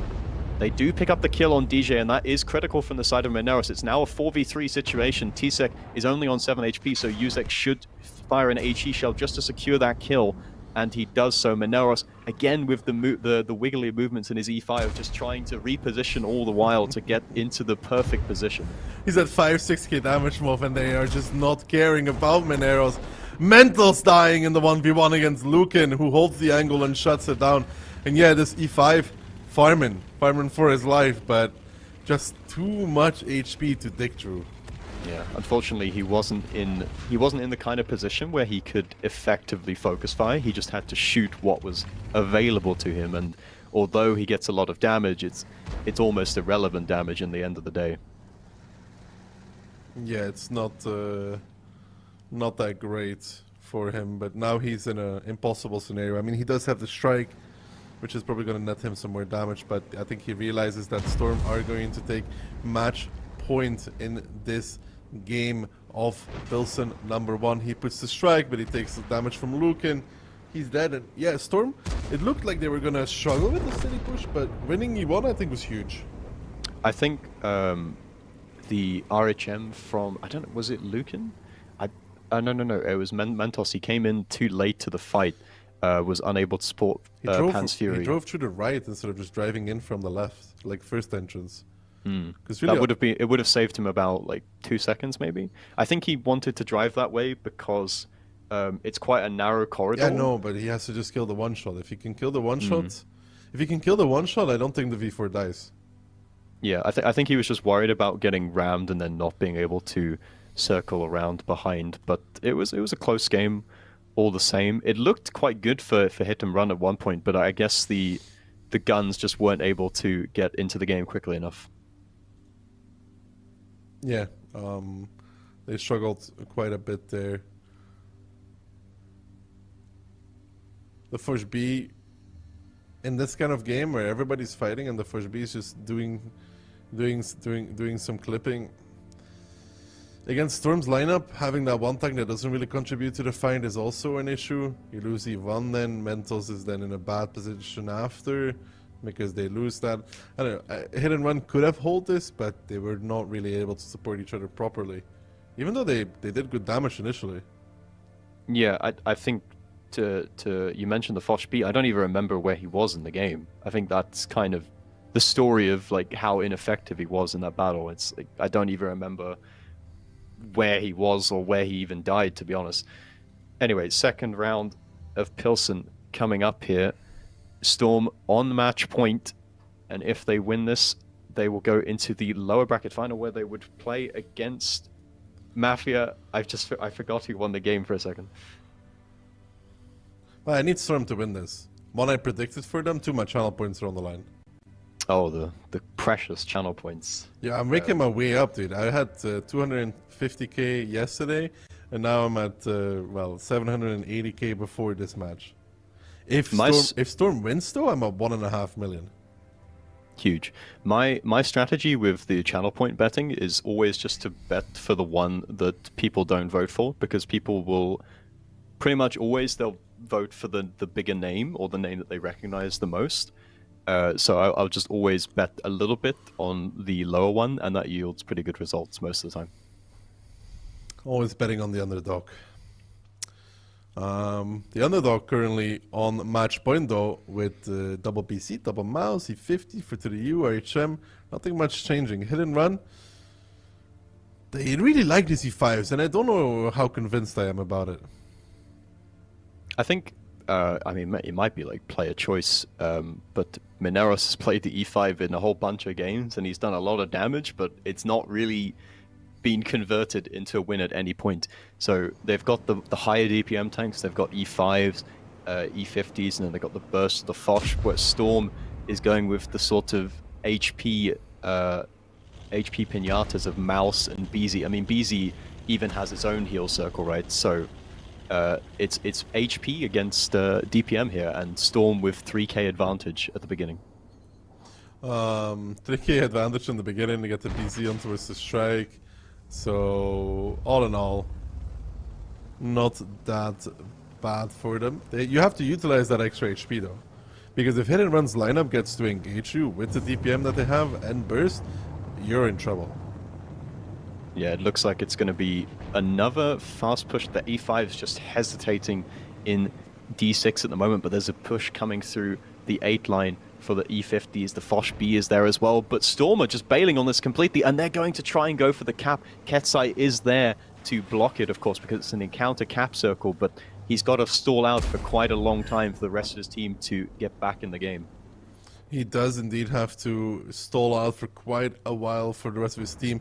Get back in the game. Ketsai blocking the cap. That's what you want to see from that mouse. E50 now rotating back towards C3. Storm has put some pressure here on the side of Hit and Run, but it was easily manageable by just planting the mouse on the cap. And lucky, not getting lucky whatsoever, taking some damage on the crossing there. But look at the positions that are currently available for Storm. That E50 seems to have a good time against this mouse, and now Yuzek and Richards pushing through, but they'll have the issue that there's Rexar there on that outside building, kind of counteracting this whole movement. Yeah, Rexar is almost unkillable there if he wants to play safe, and as soon as they start ignoring him, then he's going to just press the funny button and keep clicking all day long. Ketsai is now getting flanked in his mouse, but they're not focusing him. They're actually shooting on towards Mineros, who's the DPM tank, but Ketsai will fall, but it's just a matter, it's how long it's going to take them to, there's more critical kills going on across the map here. We've got Monster pushing up in the Foch B. Milo is going to fall in his E50. Now it's a 6 versus 7 situation for Storm. 6 versus 7 situation for Storm. Now Tisa getting focused out. It's do or die for Hit and Run. They have the extra gun, but can they make it work? They have 2 extra guns now, but quickly equalized by Storm, who are now trying to find kills left, right, and everywhere. Yusek surrounded in that mouse. Has a lot of HP, but that pool is going to die rather quickly. He's going to try and maximize onto Ketsai. He might do one more shot of damage before he falls. He does get a good shot there from Yusek, but he's now down and out. As now it's on to Storm to find the C50M and find the Foch B. DJ will be picking off Panzer Fury here at least, but will Fury do one more shot? That's also important. He does. The roll from Lukin not there. DJ has to finish it. He does find the kill, and it's currently though 4v4, but I'd give it to the boys from Hit and Run right now. Monster's -1, but that's a very, very healthy Foch move. Yes, Monster is very healthy in that Foch B. They've got the HP advantage, the guns are even, but they also have better positions than Storm, you would have to say, at the moment. Lukin is going to have to try and go really big in his RHM, but at the moment he's just kind of trapped and he's not really sure what to do. It looks like he's going to go and re-push back towards the 1 line at this point, but meanwhile Hit and Run are already grouping up for another south re-push. Ketsai is taking the strike as well, finding a lot of usefulness in his mouse, just staying alive, even popping the heal to just keep himself alive for even longer. So, how does Storm approach this? Because currently they're losing Moff. Good strike from Ketsai. Good prediction. That was a very good strike prediction, because obviously he could run either to the north or the south. Yeah. I think Storm's best bet is to Amarak Monster. I think tactical Amarak, that is a very good option, and they should definitely consider it. Tactical Amarak. Well, well, well. That seems a bit hard, Moff, to be honest. Good position from Rexar, gives one to Sir Jacob. It's a good hold-on position there for him. Mentos closing the distance against Lukin. Lukin spots Mentos out. He takes a shot, though. It's all just adding up slowly but surely for the side of Hit and Run. Mentos is going to repick this. He always does. Yeah, telling you, man. Mentos is always speaking that. There is no doubt in my mind that he would. If you believe in yourself, you can always ego peek. It's never ego peeking is never out of the question. Monster is getting pushed upon now, but he will just kill DJ, so that's not really a threat. He will start to heal back as well and immediately turn around. There's nothing Jacob can really do here. He's in a crossfire. Rexar is shooting him in the E50 as well, but it has turned into a 3v3 situation despite the dramatic difference in HP. Make a 3v2 and Rexar is just kind of bulldozing through this mouse, right? E50M bulldozer moment, just farming the mouse away. Luke in the left, last one standing. Tiebreaker, Moff. Tiebreaker. Is it actually to Lucan's benefit to stall for time at all here? I'm not sure. Mentos is taking the strike at the moment, and then he will go and take the info, and he will just go on his own little mission. They'll just send him out to go and execute Lucan. Meanwhile, the other two cap. I mean, you could say it's in his favor, so his team can discuss the tiebreaker, but at the same time, it also gives hit and run to the same option, right? They know they won, so they can also talk about it. Mentos is gonna put him out of his misery though, and that is gonna be hit and run, making it 3-3 Moff. There was potential here for Storm to win it, but I think hit and run did really good rotations. Yeah, I think the critical thing was Ketsai in this game. He blocked the cap in the beginning, which gave his team a lot of time to reposition, and he's a mouse as well, so it's not like Storm could just immediately go and re-push into him. Then we've got the E50 from Milo, who gets caught in the south by the Fosh B from Monster. That was, I mean, perhaps it was a misplay by Milo to stay there for so long, but it definitely made a huge impact on the outcome of the result. I mean, Lucky there in the DPM tank, not really doing what you're supposed to. Neither Milo, for that matter, getting really a good game. You want to see those tanks all the way on the top, just like Rexar and Panzer Fury, right? They're your damage dealers. Or Yeah, should I mean, be. Ketsai, we said found impact, but if you look at the actual damage he did, it was what we would call high impact gameplay, where he enabled Rexar to farm and do a lot of damage to win the battle. Monster in the first B having a pretty good game as well. Mentos as well, actually, in the light. What was the tiebreaker map again, Moff? I'm gonna guess Studzianki. That's my Your memory guess? coming in. Let's see. Big Ban EU teams. Storm hit and run. It's I'm just that good. That's I'm proud crazy. of myself. That's crazy, Moff. Good memory, good memory. If only you So- could remember your lines that well in EBR races. It's not about remembering the lines. It's about the Execute. neurons connecting and executing in coordination with the hands. All right. True. Okay. So Studzianki, what do you think of this? Do you think any base is favored? Because in my experience, I don't think it really matters that much. I think both bases are the same. Unless I'm missing something, which is possible, but it didn't seem that either base really has the advantage. I just wonder how both teams are going to play, because Storm was playing very aggressive yesterday on Studzianki. Yeah, they made an immediate push down the rails, which is, again, like they seem to be doing strategies that are very transferable to sort of random Onslaught, but, you know, if it works, right? So, I don't know if we'll see that again from them, because it didn't really work out that well on Ghost Town, which was a similar kind of playstyle they had. Final predictions, Muff. After watching 6 rounds. I think I'm still going to go with hit and run. I mean, I predicted them to win in tiebreaker anyway, and like I said, that credit in the bank, that experience that they have, it's especially, you know, Storm is a great team and they've got all these good players, and it's like, ooh, cool, but you know, at the end, that experience in the critical moments, it really does matter, and I just have a feeling that hit and run are going to be able to put it over the line. Well, you predicted 4-3 for hit and run in tiebreaker. Kihan predicted 4-3 for Storm in tiebreaker. I'm gonna stick with Storm. I don't know why. I feel like this game depends on who pushes into who.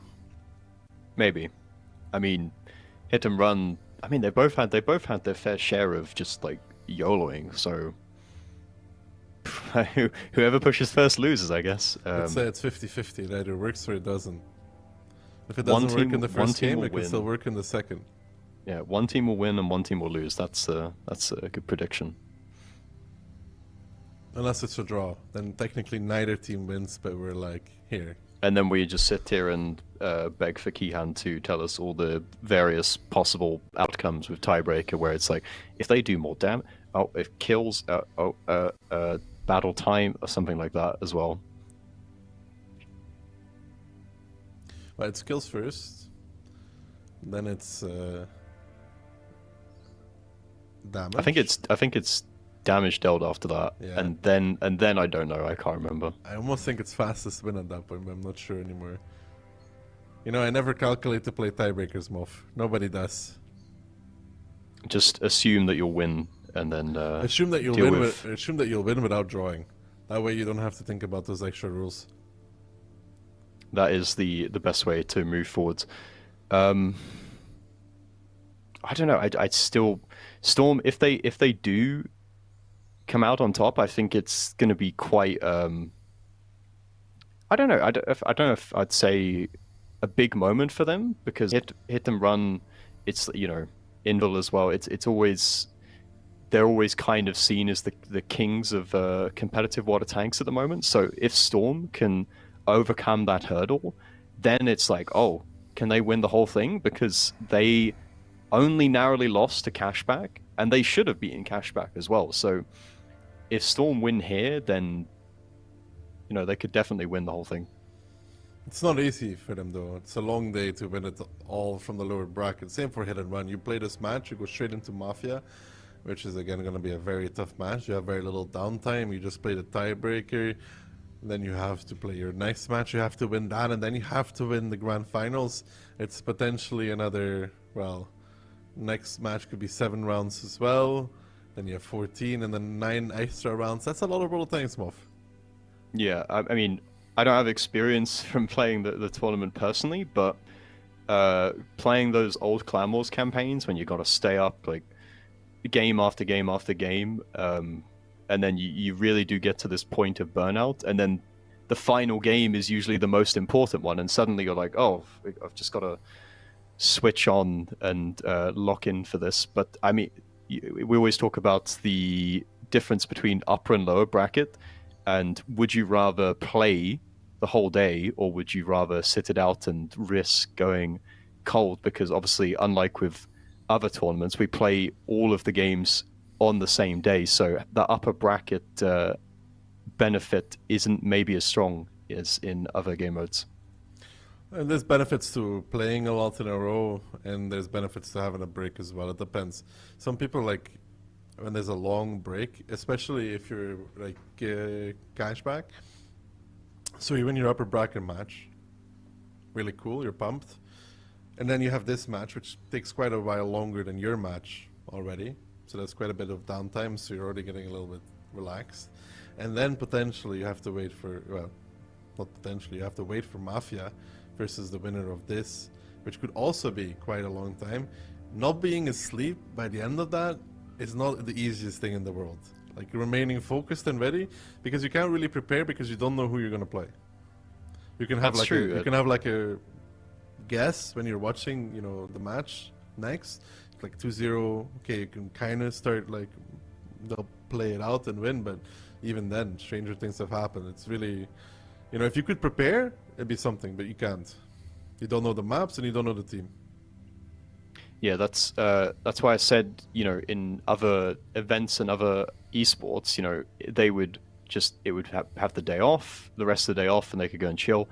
Then they would find out who they would play, and then they could prep for it. But it's not only that they don't know who they're going to play, they have to do the pick and ban for it as well, and they'll probably decide what maps they want to play based on the team that they will be matched against. Sure. Studs Yankee though, what kind of game style do we expect here, Moff? Well, based on the past rounds, Storm should be full aggression, but Hit and Run also have shown that they like to go with the fast pushes as well. So I don't know. I mean, it's a tiebreaker, so in my mind, because it's a tiebreaker, I think they're both going to play slow, and they'll just kind of try to think about what they want to do, just eke out an advantage and make rotations, and then do a push when they are sure that it's going to work for them. I'm still a little worried that they're gonna push into nothing and die, like it happened for them a few times. More than a couple times, but the lineups are now revealed. We got Hit and Run, who have gone back to 60 TPs a little bit. They've still got one E3, that's Ketsai, then double E50, Rexar and an IS7, and a T100 for the first time in these playoff finals. T100, yeah, well, it was played on an A yesterday. IHM for Storm, double E50M, IS7, triple 60. Both these teams ready to duke it out though with these tanks that they picked. Yeah, the T100, it's not. He's got HP Turbo Rammer, so I'm not sure what his gun handling is going to be like in that thing. It's not pretty with the because the premium AP shells. You compare it to the RHM, it's like much slower shell speed and obviously less pen as well, which is a bit annoying. You can see Lukin just doing the dance at the start of the game where he just kind of drives in circles like, I want to dodge the plane, I'm just thinking about what I want to do, I don't know where I'm going yet, but I'm going to make a decision at some point. Rexar, in the meantime, that's a pretty big commitment to send an IS-7 all the way into the south by himself, because if the fight happens in the north, he is going to be nowhere near the brawl. No, that is very true, and it does look like at least one of those medium tanks for Storm is rotating back towards the northern side. One of those E50Ms. Getting sent back south. I think Storm currently not 100% sure about what they want to do. Yeah, we can see Lukin now trying to. I think he's just trying to. Yeah, he was just trying to bait the plane out from Mentos there, and it does work successfully. So Lukin is now going to get the info for his team once he gets despotted, and that will give Storm a much better idea of what they want to do, because they will see all the positions from Hit and Run. Yeah, if they're quick, they could do the north push. I think if Lukin gets the info right now, which he is doing, and then they immediately decide, right, boom, we're going to turn the E50s around, and then we will push. Mentos does get spotted, and Rexar as well, as obviously that's the info being provided. Rexar going through the trenches into the strike in middle, so he was vulnerable in the south, being out of the fight, but the way he's driving at the moment, he should be there to support his team. They're actually rotating back south, which is also not the worst move, but that enables something for Hit and Run though, Moff. If they got spotted with 3 tanks there, well, there's only Mentos in that area. You run into the issue that you can then get repushed in the north themselves. I mean, since it's tiebreaker, neither of these two teams is taking too much risk because, well, it's not worth it, right? Yeah, and Rexar, although he's taking the strike now, there's not really much for Storm. Ooh, they're going to dump into Rexar here, the 60 TPs. There's double 60 TP from the side of Hit and Run to cover him, and the E50 will be there as well. Strike coming in now, but the critical thing will be how much damage are they going to take for this kill on Rexar. Rexar trying to push them back up and block them so his teammates can do as much damage as possible before he goes down. So Jacob taking the brunt of the damage at the moment. He's going to get deleted shortly, and Rexar has taken barely any damage for this. This push is not working at all for the side of Storm. No, Hit and Run very ready again for this kind of play to come out. Now the 50Ms are rotating back in. Lukin, Milo, and Lucky all coming to try and save their hopes of making it further in the lower bracket. But it ain't looking so right now. They do find Rexar, but the HP difference is significant. DJ getting completely owned by Panzer Fury as well. He tried to drive through the open to help, but he will not be able to achieve such a thing. One shot T6 surviving a little bit too long. I think Lucky missing a shot there, potentially a crucial shot, but Milo now in the his E50M getting focused out as well, and it's all going from bad to worse for the side of Storm. Mentos picks up Milo, and now just 3 tanks left standing from Storm. They tried this repush, but Hit and Run was very, very ready. Hit and Run was very prepared for that push, and Storm slightly ill-coordinated as well, because the E50s in the south, they came in far too late to support the 60 TPs. By that point, Jacob was already dead, and despite Rexar being the focal point, the tank that Storm wanted to push onto, he actually survived for such a long time. He did survive for such a long time, and I'm a bit sad that they didn't probe a little bit for info in the south first before they made this repush, but they tried to catch the IS-7, but their first 60p took so much damage, and then a quick repush from Hit and Run themselves was a big risk again for Storm. If Hit and Run was a bit out of position, it could have worked, but they were not. We could say that maybe they couldn't hold their nerve. It was in the critical moment. They've got to make that snap decision. Do we go? Do we go? Do we go? And they maybe just a little bit over eager to try and just go in for the kill and just finish off the game. So Jacob actually doing 0 damage, but that's just because he only had one opportunity to shoot before he went down, and he could not connect the shot. So unfortunately for Storm, we'll say goodbye to them in this tournament, and Hit and Run will move on to the lower bracket final, where they will play against Mafia, which is again another rematch, and Hit and Run have quite something to prove after the last time these two met. Yeah, but now they're playing against Mafia, a rematch from their previous match in the upper bracket. So, lot to be said about that one, but this is a different ball game. It's another day. Any team could really win one of these. I would still probably give it to Mafia, Moff. What about you? Well, Mafia, I think they're still very strong. Although they lost to Cashback, the games were relatively close the whole way through. The question mark really for me is just whether Hit and Run.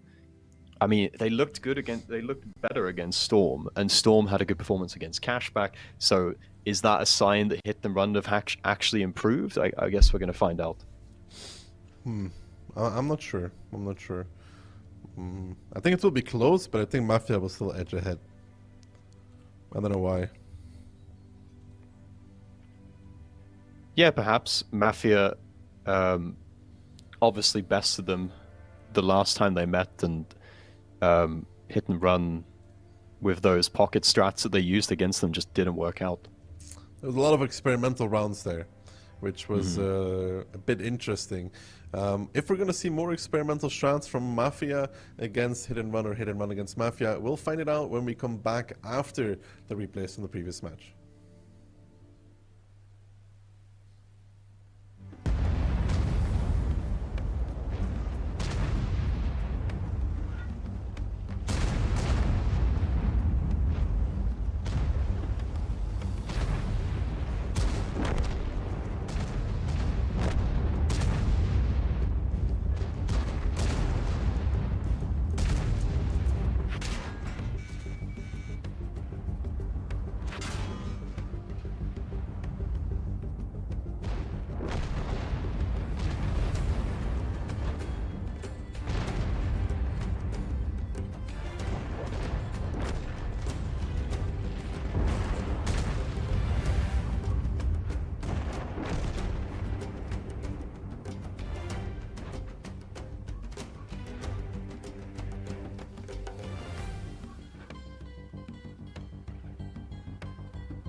Well, hello there, and welcome back to match number 7 of the Onslaught Legends Cup. Number 2 is going to be the lower bracket finals. Once again, a best of 7.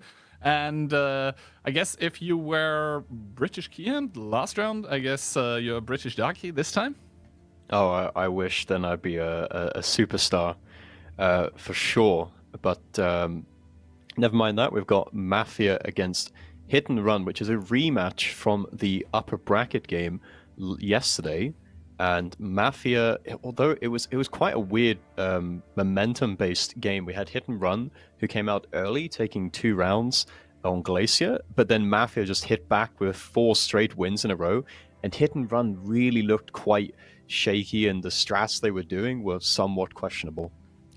Yeah, exactly. I mean, they did look okay on Glacier. But after that, it was just Mafia all the way. Obviously, those two teams didn't know that they were going to play against each other, so the pick and ban between both of them is still ongoing. But that gives us a bit more time to actually talk about that result from yesterday, where Hit and Run were looking like they were going to run away with it, but then Mafia absolutely put their pedal to the metal and started driving into those Hit and Run tanks, just making those pushes succeed. Now, lineup-wise, obviously, no big surprises. Those are not going to change, but, I mean, it should definitely be noted that all of those players here that we are seeing, they are coming back for all of those tournaments. They are really long-time competitors. They are extremely focused on this competitive deep end of it. So all of them with a truck ton of experience. And the team of Mafia, in the team of Hit and Run, you will not see any players breaking a sweat because of a pressure situation most of the time. But yeah, there is no doubt in, I think, anyone's mind about the individual class of the players that we see perform here. Well, both teams, they have the pick of the bunch, really, when it comes to the Polish community, right? It's a very large proportion of the competitive players that we have on the EU server. I think almost 50% of players in the play-in stage, which was the round just before the playoffs that we've got streamed today, almost 50% of them were Polish. So they really get the best pick of the bunch. Exactly. Now, community predictions coming in here. The community does slightly favor Mafia, maybe under the impression of what happened last tournament. I do also think that Mafia should be favored after the result from yesterday. Possibly even a little bit more. What do you think? I think the question that you have to ask yourself, and everyone has to wonder when they make the prediction, is were Mafia actually good the last time these two teams played, or was it Hit and Run just doing really weird stuff that was just super risky, and Mafia just doing a nice clean job just shutting it down? So I don't know, it's kind of tricky to gauge where the level between these two teams at the moment. Yeah, that being said, Hit and Run looked yesterday like they can be hurt by teams like Mafia. And the thing is, yes, if one team makes mistakes, that sometimes happens, but lesser teams end up sometimes not even exploiting those mistakes. Whereas Mafia, they recognized immediately when they were opening, they made it look like a walk in the park at times. It was crazy to witness.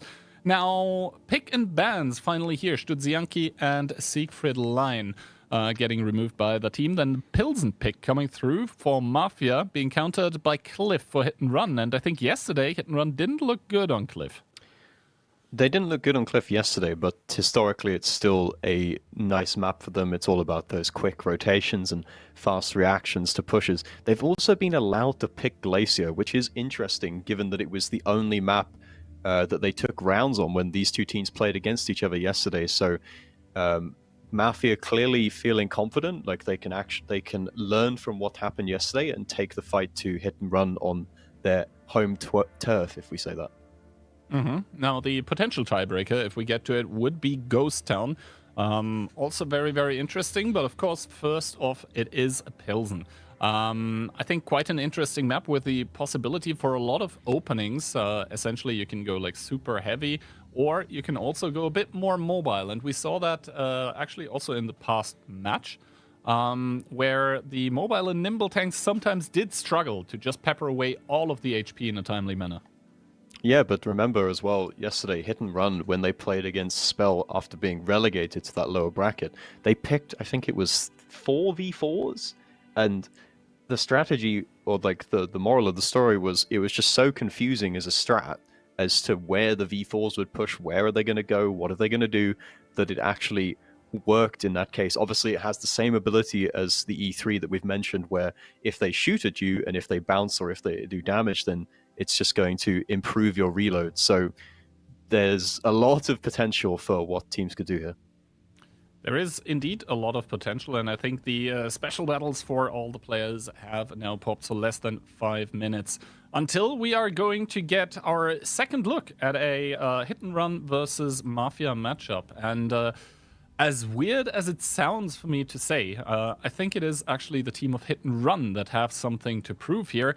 Although if we take a look at the past matches by Hit and Run, if there's one thing that Mafia shouldn't permit, it's letting Hit and Run go to a tiebreaker. Yeah, Hit and Run, they've got that experience and they can really lock it down when it comes to that final round.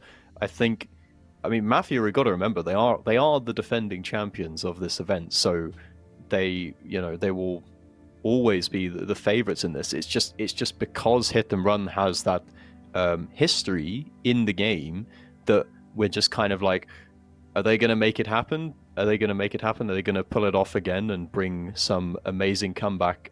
And the longer the tournament goes on, the further they go into the tournament and the more the strat books get depleted, it then comes down to how can you call in the moment? How can you do in these clutch moments where you have to make the right decision? And Storm was not able to do that, even though they looked like they could take it toe-to-toe and they were also a good team. But then again, we saw that the individual class is just off the charts for the players from Hit and Run as well. I mean, Monster, with that Fosh B coming in clutch, just being able to, for example, pick off that 1BZ, turning around, being able to focus out the mouse after. In those clutch moments, the decision-making by those players, they all almost act like a hive mind. It is... yeah, just amazing to see how well they work together. And also for a Hit and Run, they kind of had a bit of a motivational issue, in some of the past months. Also, some of their tournament performances weren't really up there. But I have been told that for this one, they did actually try hard a lot when it comes to training. So they definitely want to put themselves in towards prime positions in this tournament, not only to win it, but also to get the maximum amount of points for the coming ones. And also we should remember that the top two teams from this Onslaught Legends Cup for EU and for NA as well are going to play in the Onslaught Independence Day show match. That's going to be happening in July. So definitely wanting to secure a spot there as well. This is not just going, fighting for the spot in Grand Finals. This is already fighting for a spot in an entirely different event. Yeah, and that's where Hit and Run's motivation comes from, right? It's like, ooh, suddenly there's a bit more money on the line and there's these events coming up. Maybe we should look into this Onslaught thing and actually try a little bit harder at it, because I think the first time around the Onslaught tournament, it was the first time they'd done it, and it was perceived as like this anomaly of an event, like, oh, it's just this one-time thing, who really cares? And now it looks like Onslaught is becoming more of a popular thing in terms of competitive gaming, certainly more so than conventional 7v7s, so they're starting to really get into it. All right, predictions, as we do see the map video indicating that it's not long until we get to watch some gameplay here. Both Daki and I going with a 4-3. You're saying it's going to be 4-2, so no tiebreaker at all. Mafia is just going to clear it out in regular time. We all do agree that Mafia seems to be the favorite, though.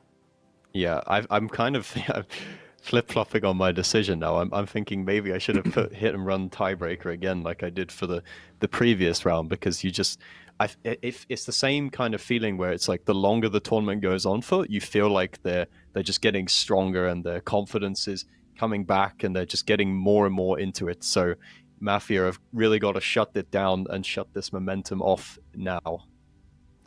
Well, the harsh truth here is that the things in those tournaments still do get decided on the battlefield, which I think we'll get to rather soon. Now that we have seen Sheridank and T100 today, I think we've just about seen it all. Wheezy well. light tank. Wheezy light tank. It's Wheezy got light It's got turret armor. It's good.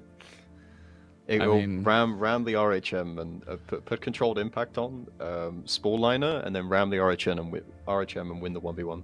That sounds like an absolutely terrible idea. Well, you never know. Onslaught is all about experimentation, and tanks that you don't usually consider to be meta suddenly pop up. I mean, you never would see E50Ms, right? You would never see E50Ms. I mean, the tank is before. weak, right? Yeah. We all know.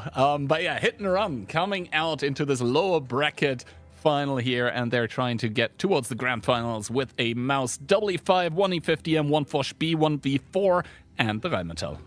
Yep, a lot of different tanks there for the side of Hit and Run, but they still really like the E5's Mafia going with the more sort of traditional setup, if we could say. 3 60 TPs, 1 the Mouse, a 277, a CS, and an RHM. So the 277 is kind of a question mark as to where he's going to play. He's probably going to push over towards the field. Actually, no, he's driving towards the middle. Kubaj there, who's probably going to go for the strike. A 60 TP, however, from Mafia is spotted moving towards the 8 line. So do Mafia bait? Are they baiting here, or are they committing that tank to that position? We'll have to wait and see. Kubash, first of all, starting to cross towards the strike in the in the fabrication hall, I guess. Doesn't take any damage for a good shot by Mentos on towards Profuse. Gets a little help from someone else on his team as well. Strike starting to get taken by Kubash, and double cap with a double 60 TP as well. Keep in mind that Hit and Run currently have no strikes whatsoever, so they will need to do the decaps manually. Yes, they don't have access to strikes, and critically as well, because Kubash in that strike in the map, Ketsai cannot block the cap by playing on the other side like he did in the previous round. He's actually just going to have to peek all the way in just to make sure he gets these resets. He is a Mouse, so he's got all that those beefy hit points, but there's still 10 seconds less. And look at Tsek trying to cross back in, takes a lot of damage, and now the push is coming in. The trap has sprung for the side of Mafia, and they're pushing on towards Ketsai, but it's going to take a while to kill him because they don't have particularly high DPM. It's going to take a while indeed to kill him. Kubash, though, taking a truck ton of damage as him and Rexa are just passing each other here. Rexa's engine does get damage. He's able to repair it. Ketsai, in the meanwhile, has been able to back out, and Monster with the first kill of the game on towards Profuse with that Foch B once again working wonders. Is now on reload, though, and the ability has run out, meaning he is in peril against the CS63 of Kono. Yeah, Profuse getting caught out there in the 60 TP. I'm not too sure what happened because he should be just safe in a hold down under not too much pressure until they push immediately up into him, but Monster lost a lot of HP to do that. Pan's Fury is now providing crossfire onto the tanks from the side of Mafia. We've got Monster who's down to 300 HP. Kono is going to try and pick up that kill, but he low rolls. That's unfortunate, but YOLO should pick up the kill shortly, but YOLO misses as well, and Monster survives to do another shot. It might seem like small details, but it all matters in the end, as YOLO now goes off into the RHM 1v1. Rex are re-pushing back in onto Conrad. We've got 1v1s going on all across the map at the moment. Little skirmishes erupting everywhere. Now it's just down to individual player skill, and Bark is probably not much longer for this world. The low roll into his back leaves him alive a little bit longer. Pan's Fury hitting the gun here, enabling Barkus to maybe reload. Nope, Minairos to shut it down. And YOLO chasing Mentos here. Who's going to out-reload each other? It's going to be Mentos to take the kill, making it 6 versus 3 tanks in favor of Hit and Run. They did not look good in their upper bracket match against Mafia, but now they seem to have learned. Yeah, something I'm really curious about this game, as Hit and Run just to clean up crew, Pan's Fury is going to pick up. Olje Kubash has fallen as well, so there's not much more to talk about here, but I'm curious about what happened to Profuse, because he was in the 60 TP, right, and he was set up in sort of H7, H8, and he should be completely fine there. So what I'm imagining happened, I didn't actually see based on the minimap, what I'm imagining happened is that Profuse started relocating immediately because the fight was occurring on the 3-4 line, and he's a 60 TP, right? So he's thinking, oh, I've got to get into this engagement. So maybe he got caught in transition by Monster, and then he just clipped him crossing in the open. Yeah, that certainly didn't help here as Kono drops down into the water. You know, if your tank's dirty, you take it for a wash. But the base captured means that Hit and Run storm in towards this lower bracket final here, putting the first one on the board. And that is exactly the gameplay that we are used to seeing from Hit and Run. Just aggression, taking the openings where they present themselves, exploiting the errors that you force the enemy team into making. That was pretty nice to watch. Yeah, it was quite a similar, I think it was almost identical lineup to they had previously. You had Ketsai playing the mouse, and then he's sitting in this anchor position, and that position is like really where the mouse comes into its own, because if he's in any other tank there, he probably dies, right? But the HP on his tank combined with his ability to angle just means he survives, and you can see he did almost 4k damage there, which definitely contributes quite heavily to his team's victory. Kubash on the other team, though, from Mafia, is not able to provide a lot of effectiveness in this game. He got caught in transition. Monster actually only did 1.2k damage, so he wasn't the major reason why Profuse died. So that just leads to even more question marks. But look at Mentos, he did 5.5k damage, so was he just like somehow outplaying Profuse completely the whole time? Possibly. I mean, you know, the HP that the 60TP lost must be somewhere here in the scoreboard, and he indeed was on that side. So he probably, I mean, maybe there was an Amarak or some kind of fire involved, but Profuse definitely not with the round that he wanted. And from there on out, it basically led to a cascade effect where Mafia were being pressured into pushing things that were looking kind of dicey, but, you know, you're losing the other side because, yeah, the 60TP died. So now you need to do something, otherwise you lose map control and then just get killed off by angles. So, yeah, all in all, I mean, good first round by Hit and Run. We have to wait to see if they're able to confirm this run here, or if Mafia will actually be able to have a say in the matter.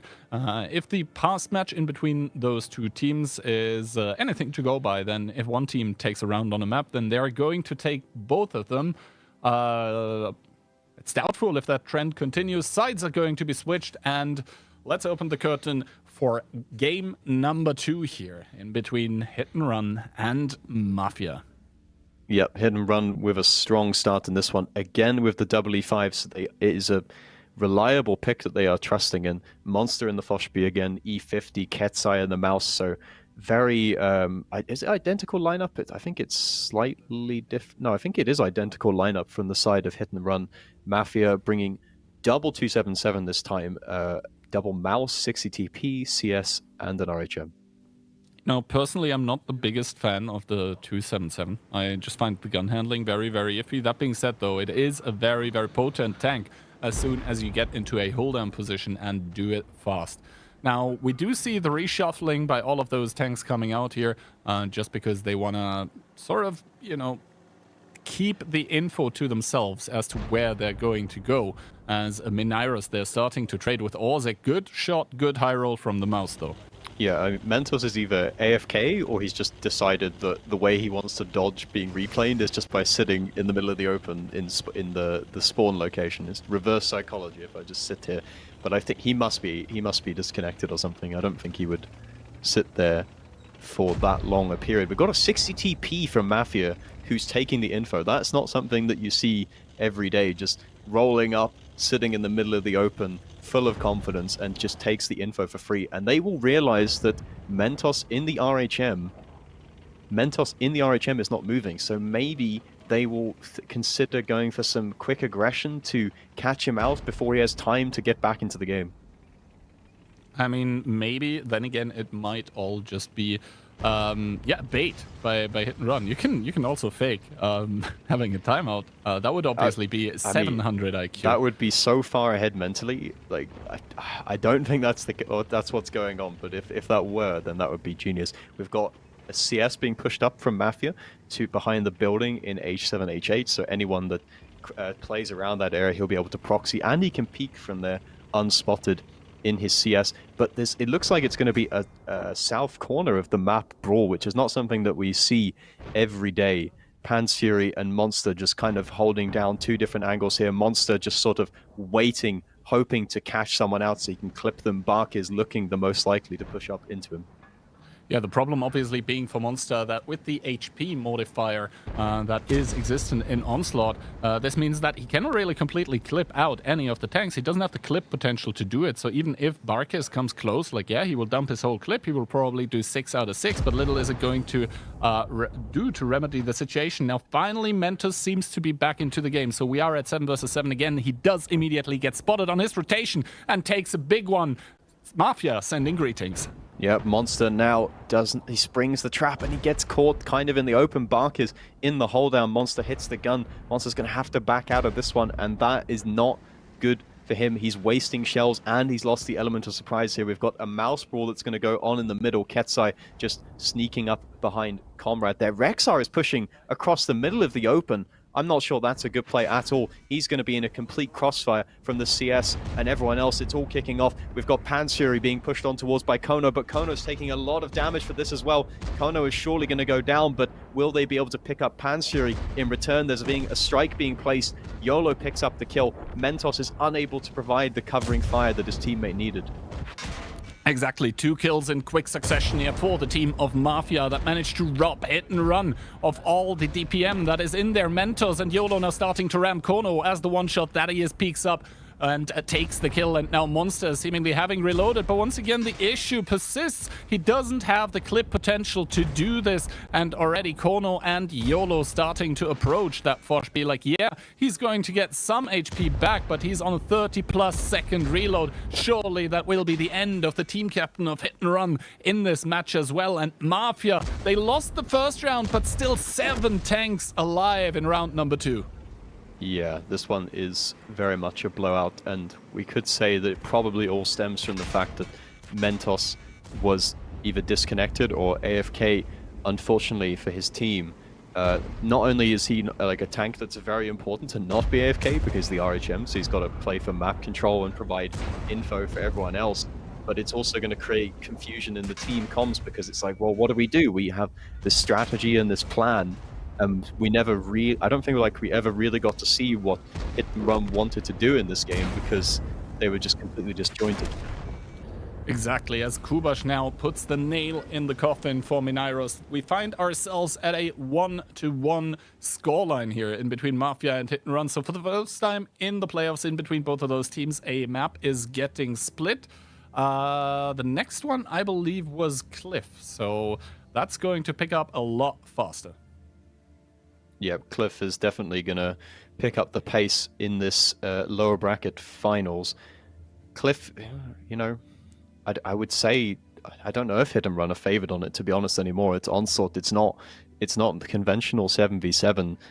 They trade Pilsen 1 map apiece. It's quite probable that Cliff would go 1-1 as well. We'll have to see. I mean, Hit and Run yesterday on Cliff got, I don't want to say schooled, but like they didn't look ready at all. Their reactions were like, it seemed that at some point they had the possibility to get into the game, but then Mafia was just there at every opportunity to just take the game away, run away with it even.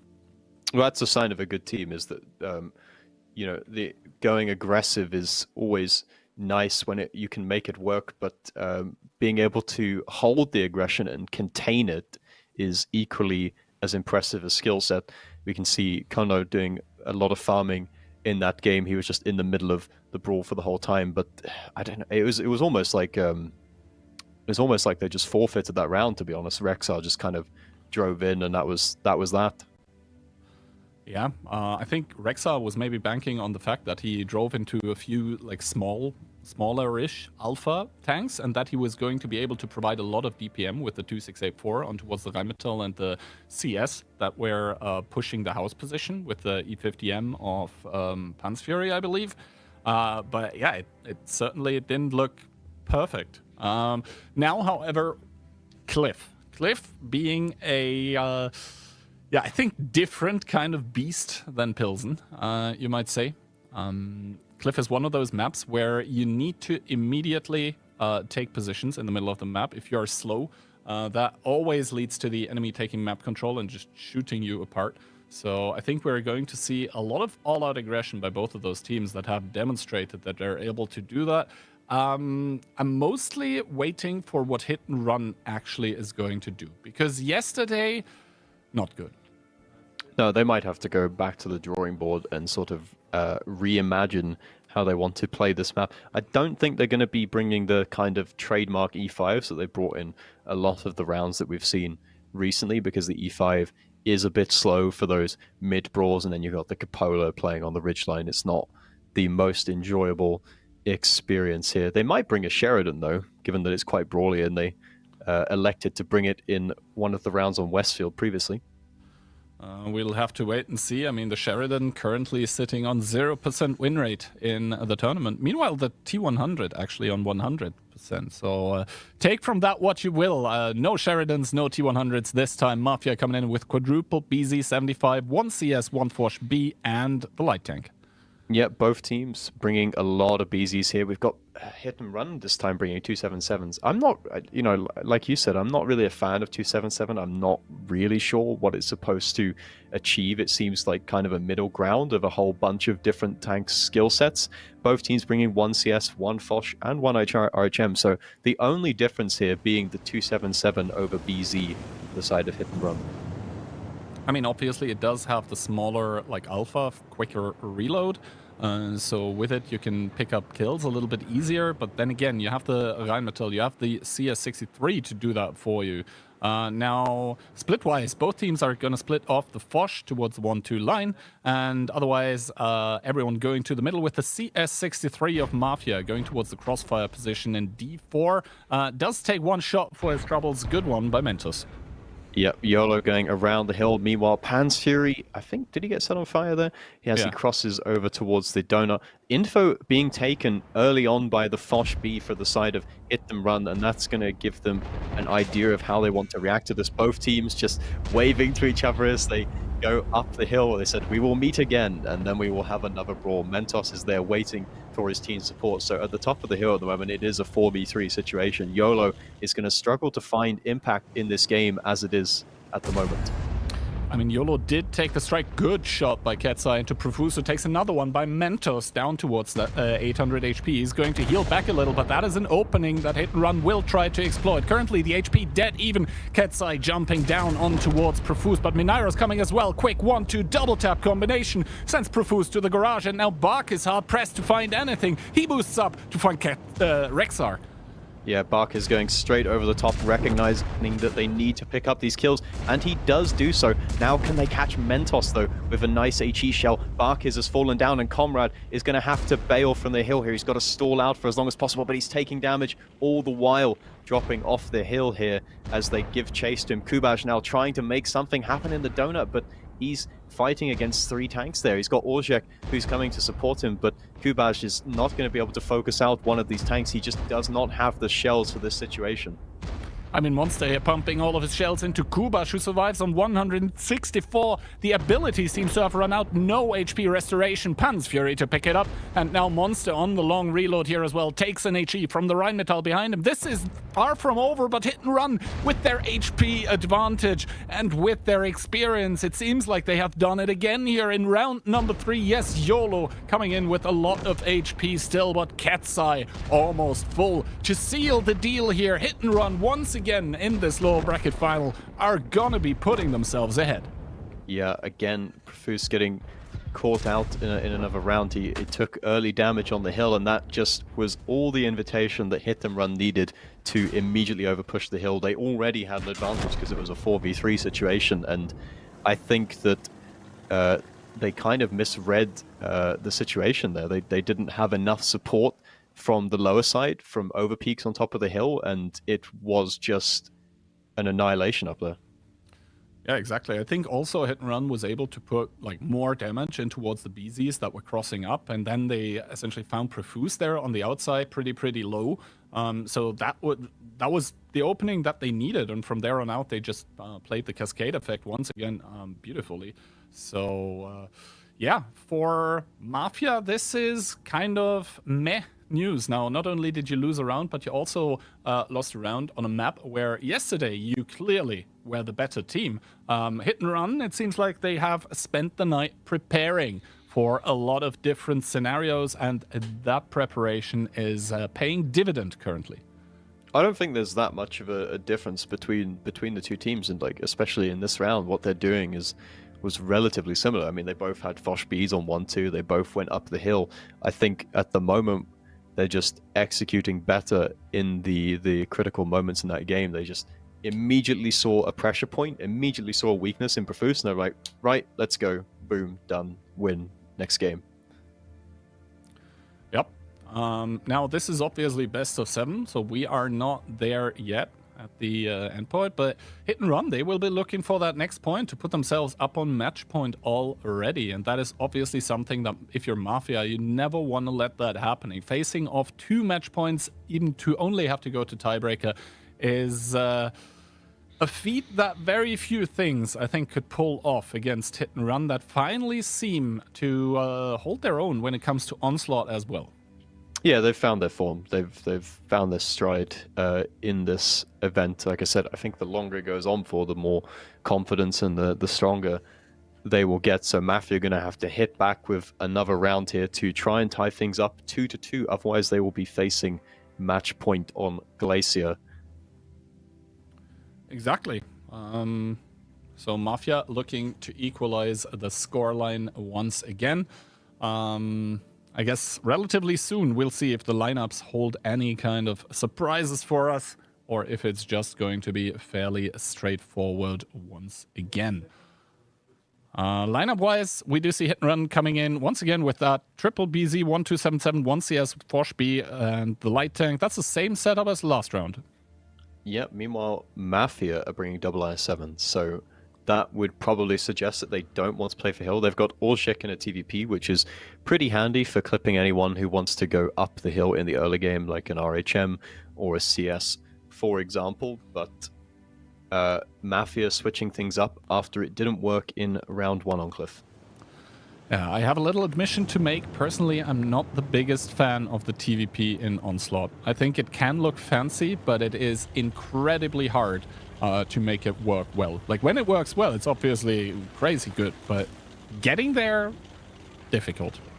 Yeah, it can be a high skill cap tank in general, which is just hard to find that impacting because it's got such a specific role in World of Tanks. We've got YOLO and Mentos both going up towards the hill. Kubash going for the info with an IS-7. Orshik taking a little bit of chip damage as he goes over towards Donut, but they do have the advantage, the side of Mafia, the tanks on Donut, but that means the Hit and Run, they're going to not respect that and then probably just bail out of it. The Foch B at the moment on the 1-2 line, Monster just struggling to find his way into this game. He's just going to have to be patient and wait for an opening.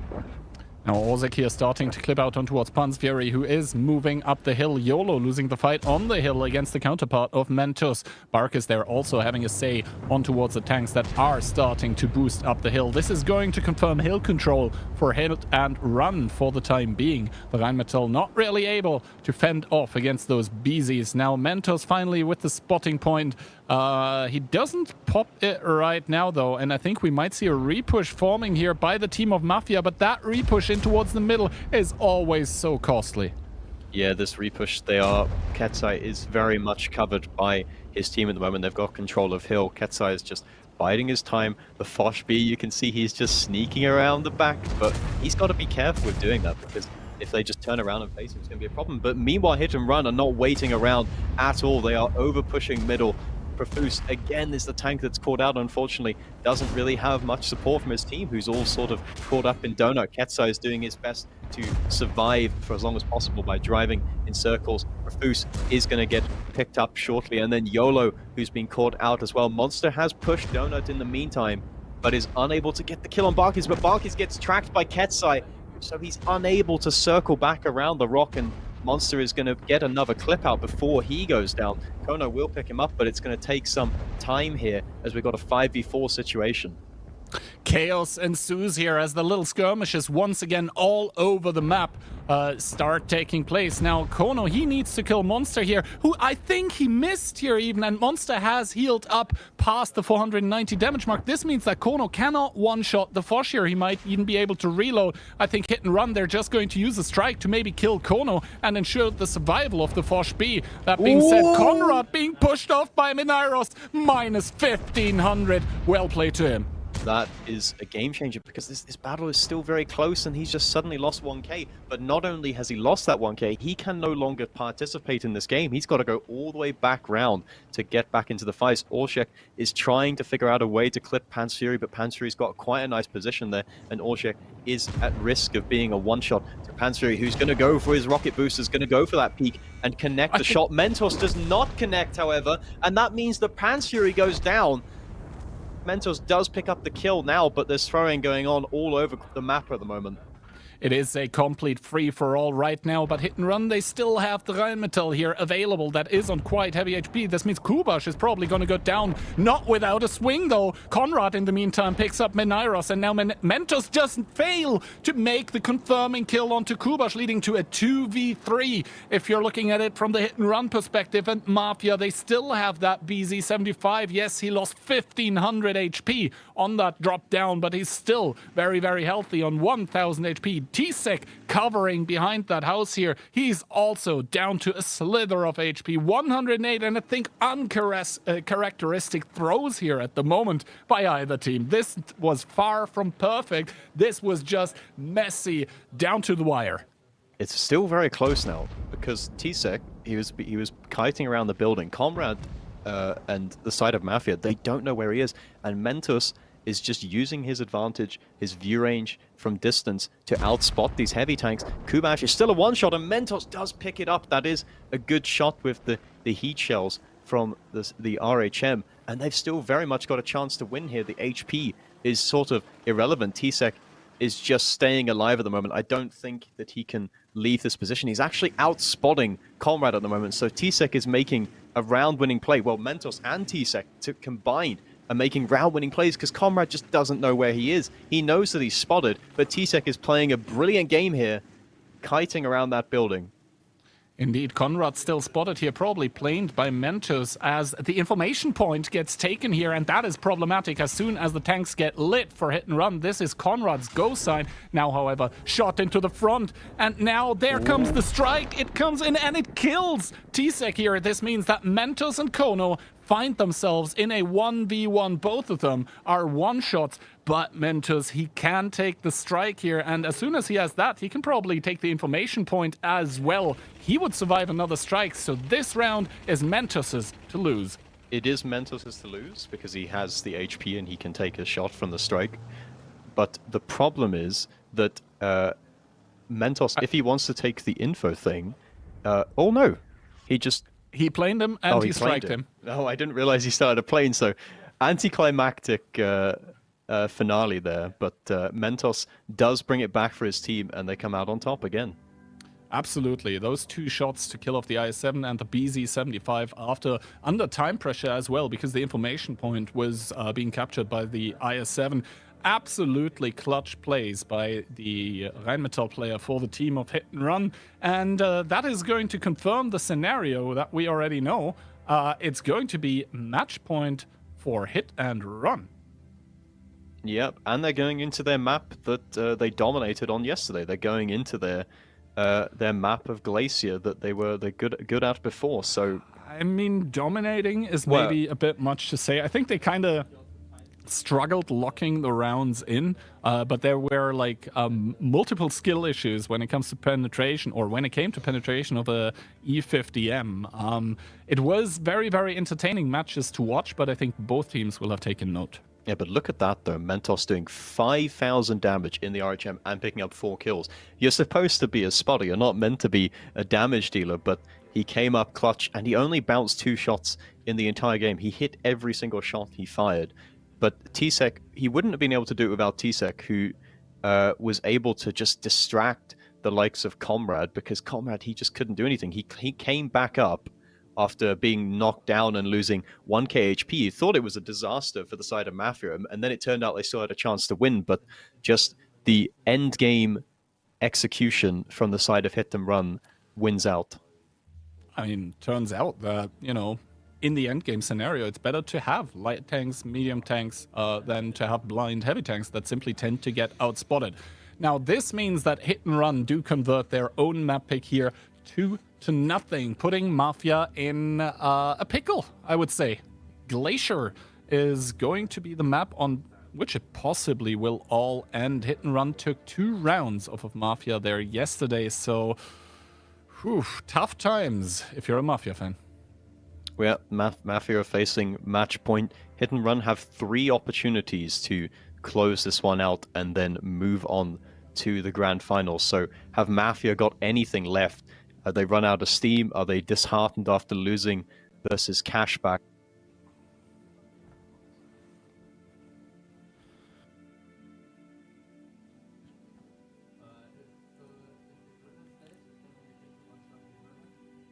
Now for Mafia, fairly straightforward. Lineup on the other side, a triple 62P, a BZ75, a CS, an E50M, and obviously a light tank. I think Hit and Run, I think I like their lineup more, even though I'm not a fan of the Gorilla pick.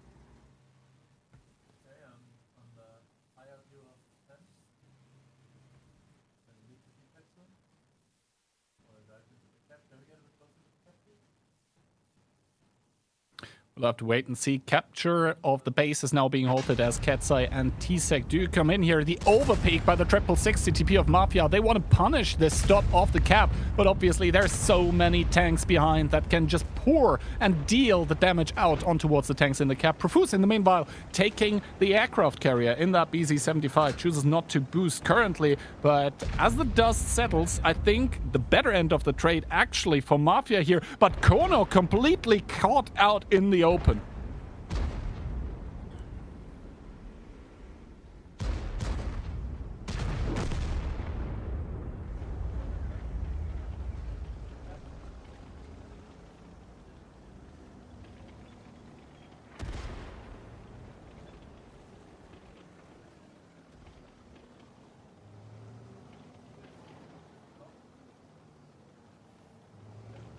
Hit and Run indeed with the advantage once again. Capture of the base has been halted once again, and Menairos still sitting there very, very comfortable in that Grille. The double E50M hit squad by Hit and Run meanwhile has driven around the aircraft carrier, so they're just waiting and seeing 1150 by that Grille as T-Sec gets pushed off the cap, but still a lot of time remaining, and in comes Pan's Fury, in comes Marcel. The ability's probably gonna get popped soon as they do find damage, and now the 60 TP's needing to readjust. This is looking terrible for Mafia right now.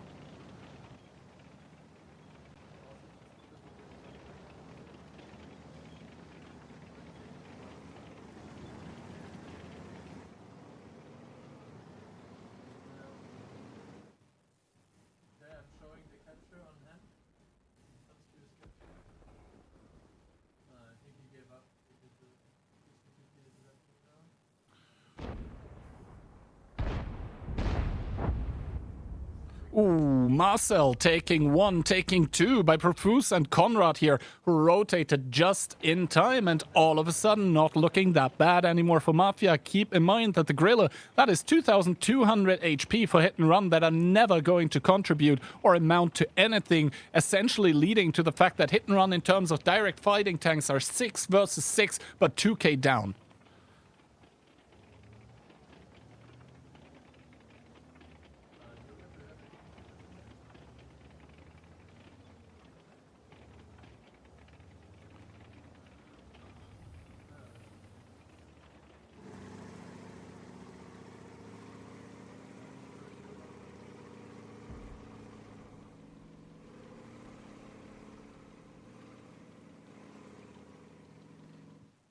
The pressure is certainly on Mafia here right now because the kill count does favor Hit and Run, meaning they are the ones that are currently winning. Now, Profuse starting to make his way up on towards the aircraft carrier here. He just wants to get one more angle on towards T-Sec to maybe even put a big one into the back of that 60 TP. We'll have to wait and see. And there we go. Even Amarak, insult to injury, being applied by Profuse here on towards T-Sec.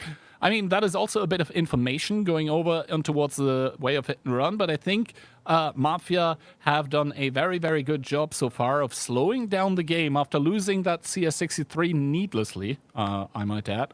We'll have to wait if something is cooking down in the south as well. I think there is a 2v2 that's brewing.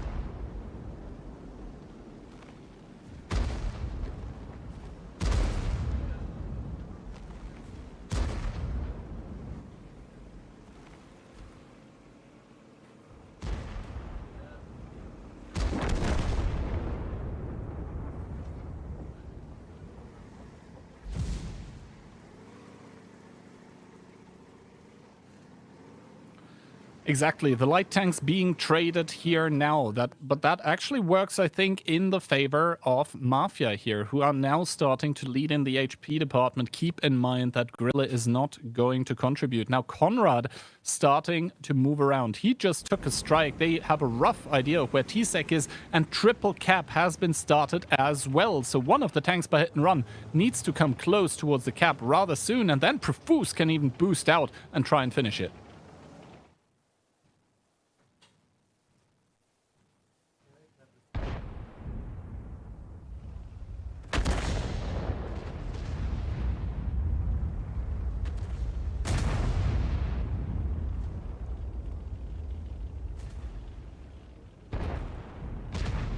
Oh!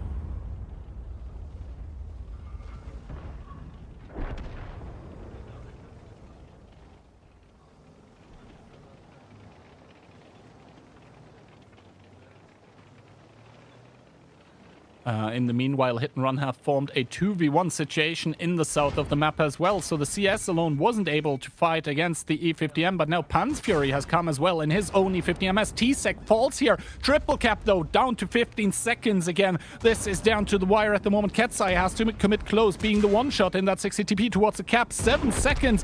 Will Hit and Run even be able to stop the cap here? It seems like one more reset was provided by Marcel, and you can see Ketsai, he's going to arrive in time. 5 versus 3, but I think it's time for that Grilla to make a close quarters combat appearance.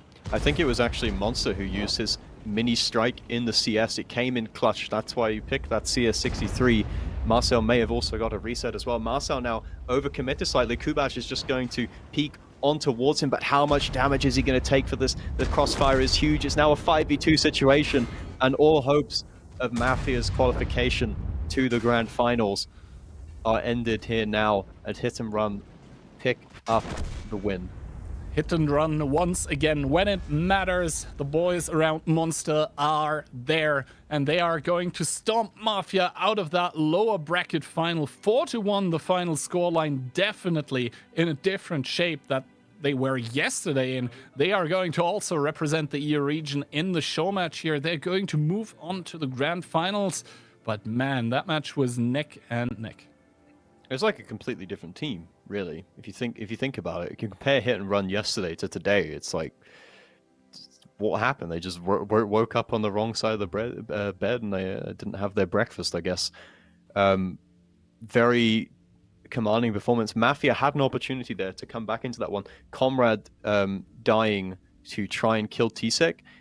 Even if he did kill him, he's probably still going to die, right? So it wasn't really a worthwhile trade. You can just go back, you can take the strike, and then he will just die anyway. Whether that was critical to the outcome of the game, I don't know. But Hit and Run's opening was definitely set up for what Mafia wanted to do.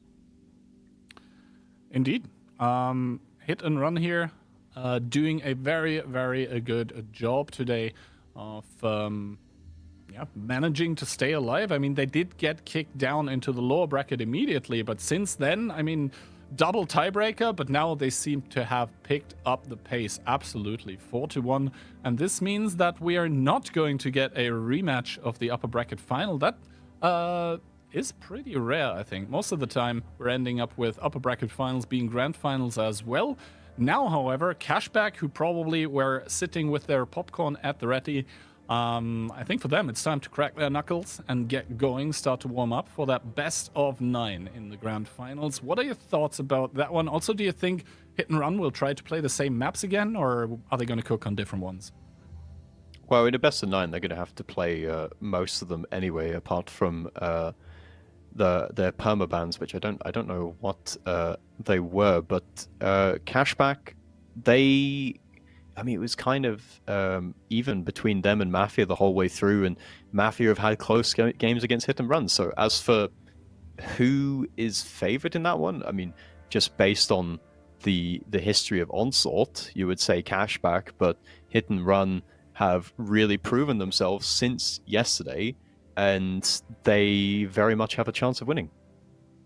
I think they have a shot at it as well, although we do have to mention the pick and ban for the grand final is obviously going to favor the team that made it through the upper bracket. That is, well, you don't get a second tournament life here in the playoffs if you make it through the upper bracket, but for that you get the tiny advantage of being able to pick and ban a map before the opponent can react. Now, historically, the first pick map, I think, has the vast majority of rounds on that map have actually gone in favor of the team that went through the lower bracket, interestingly enough. I wonder if that trend will continue today. But yeah, both of those teams are going to need some time for the pick and ban that inevitably they will have to do today. So I think in the meantime, we can also take a look at the tournament bracket. Updated now, 4-1. I don't think a lot of people saw that coming off. No, it's a big turnaround, right? Like 4-1 compared to Mafia taking it 4-2 yesterday. It's a complete switcheroo, and Cashback also beat Mafia 4-2. So, like, just based on those numbers, it should be quite evenly matched in the final. Obviously, Cashback having to play less rounds. Hit and Run have done it the hard way, right? They've gone through the lower, all the way from the beginning of the lower bracket to the final. So their strats, they've had to use them, and the question is whether they have anything left, because they definitely recycled some lineups that they had, especially between the game against Storm and the game against Mafia. They brought a lot of the same picks on different maps. Yeah, in the end, as weird as it may sound, I think we are not going to get like a close match in terms of points, like 5-3, 5-4, or something like that, because I do think if either team, and they're both very capable of it, if either team starts getting that crucial momentum going and just starts running away with it, I think that is where we will really see if the other team then is able to stop that, pun not intended, onslaught of just round after round not going in your favor. Who would you actually favor? Who I would favor in the final? I mean, at this point, I would say Hit and Run. Honestly, Cashback is still a very, very good team, and I mean, we could be completely wrong. It could be about to be a 5-0 washout. What do we really know? But I just feel like it's what I've been saying the whole day. I just feel like Hit and Run, with that experience, they just it's like it doesn't really matter, like just somehow they managed to pull it out the bag and just scrape through. Well, we'll have to wait and see. But for now, thank you very much for casting this lower bracket final with me. I think that is going to be it for you on camera. But yeah, thank you very much. It has been a blast. When we return, it's going to be a Ducky and me for the grand finals. So see ya after some replays.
Well, hello there, and welcome back for the final match of today's stream. It's going to be Cashback against Hit and Run, who have indeed had a pretty good run in that lower bracket. I didn't expect them yesterday to make it all the way here.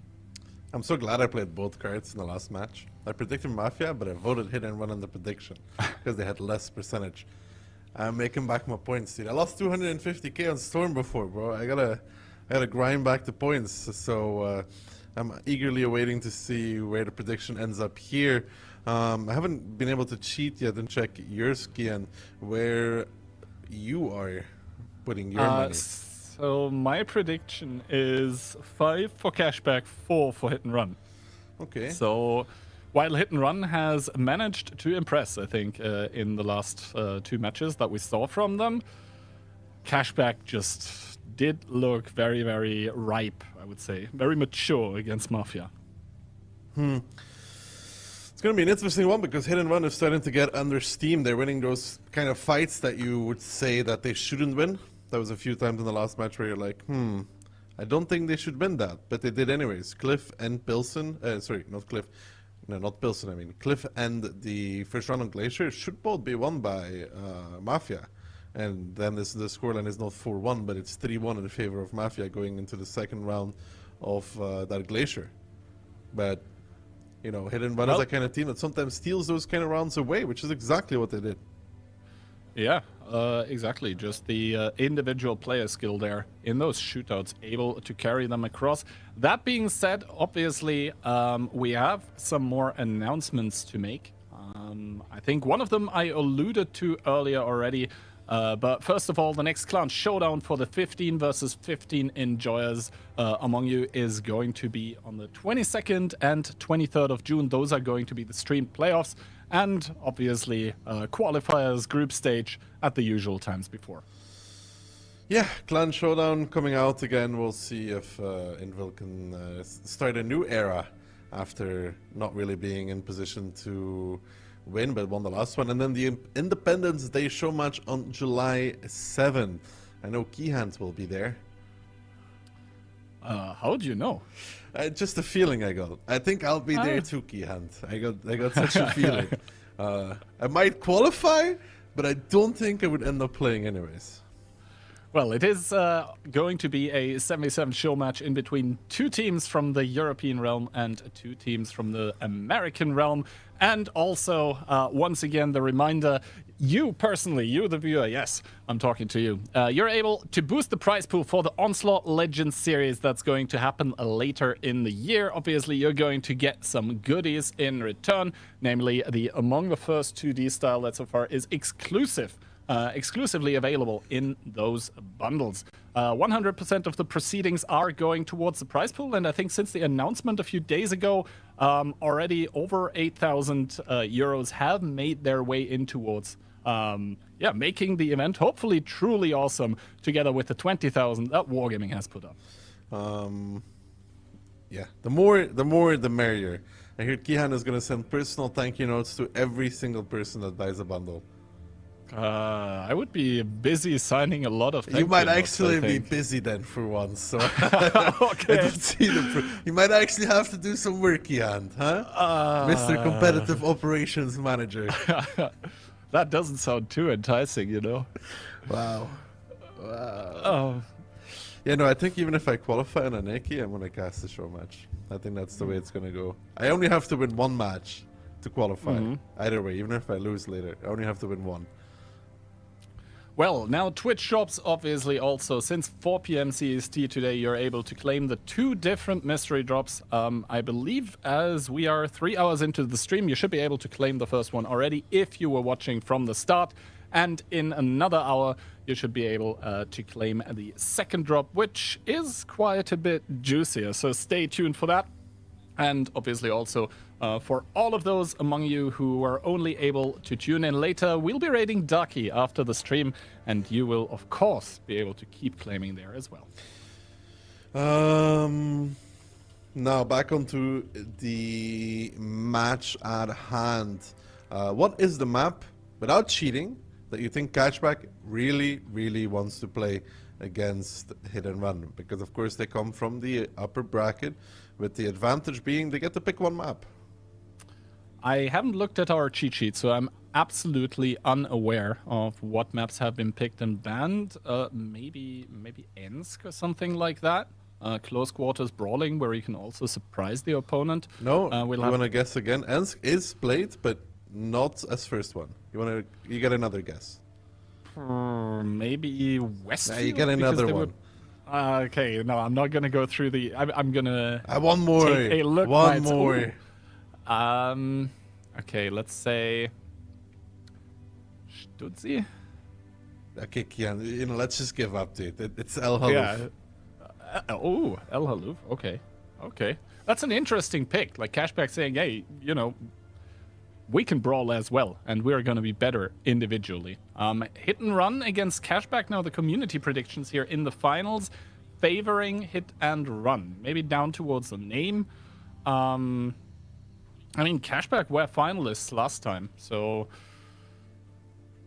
finally, map, pick, and ban. And as we obviously said already, Cashback coming through the upper bracket, they do get first pick and first ban, so it's going to be El Haluf picked, Cliff taken out.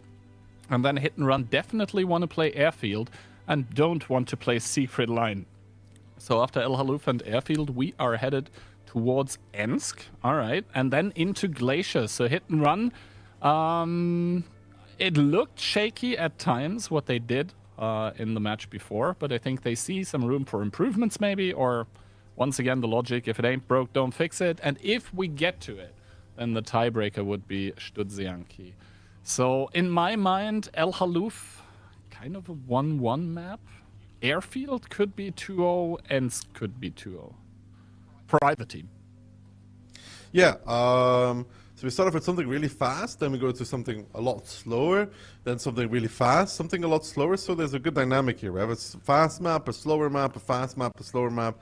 I like that Cashback banned Cliff, though. So that's a good choice. This also means that Cashback, they are looking for those quick shootouts. Meanwhile, Hit and Run, they want to play slow, controlled, I think is fair to say. So I think both of those teams seeing their chances on their own respective maps in the play style that's employed there.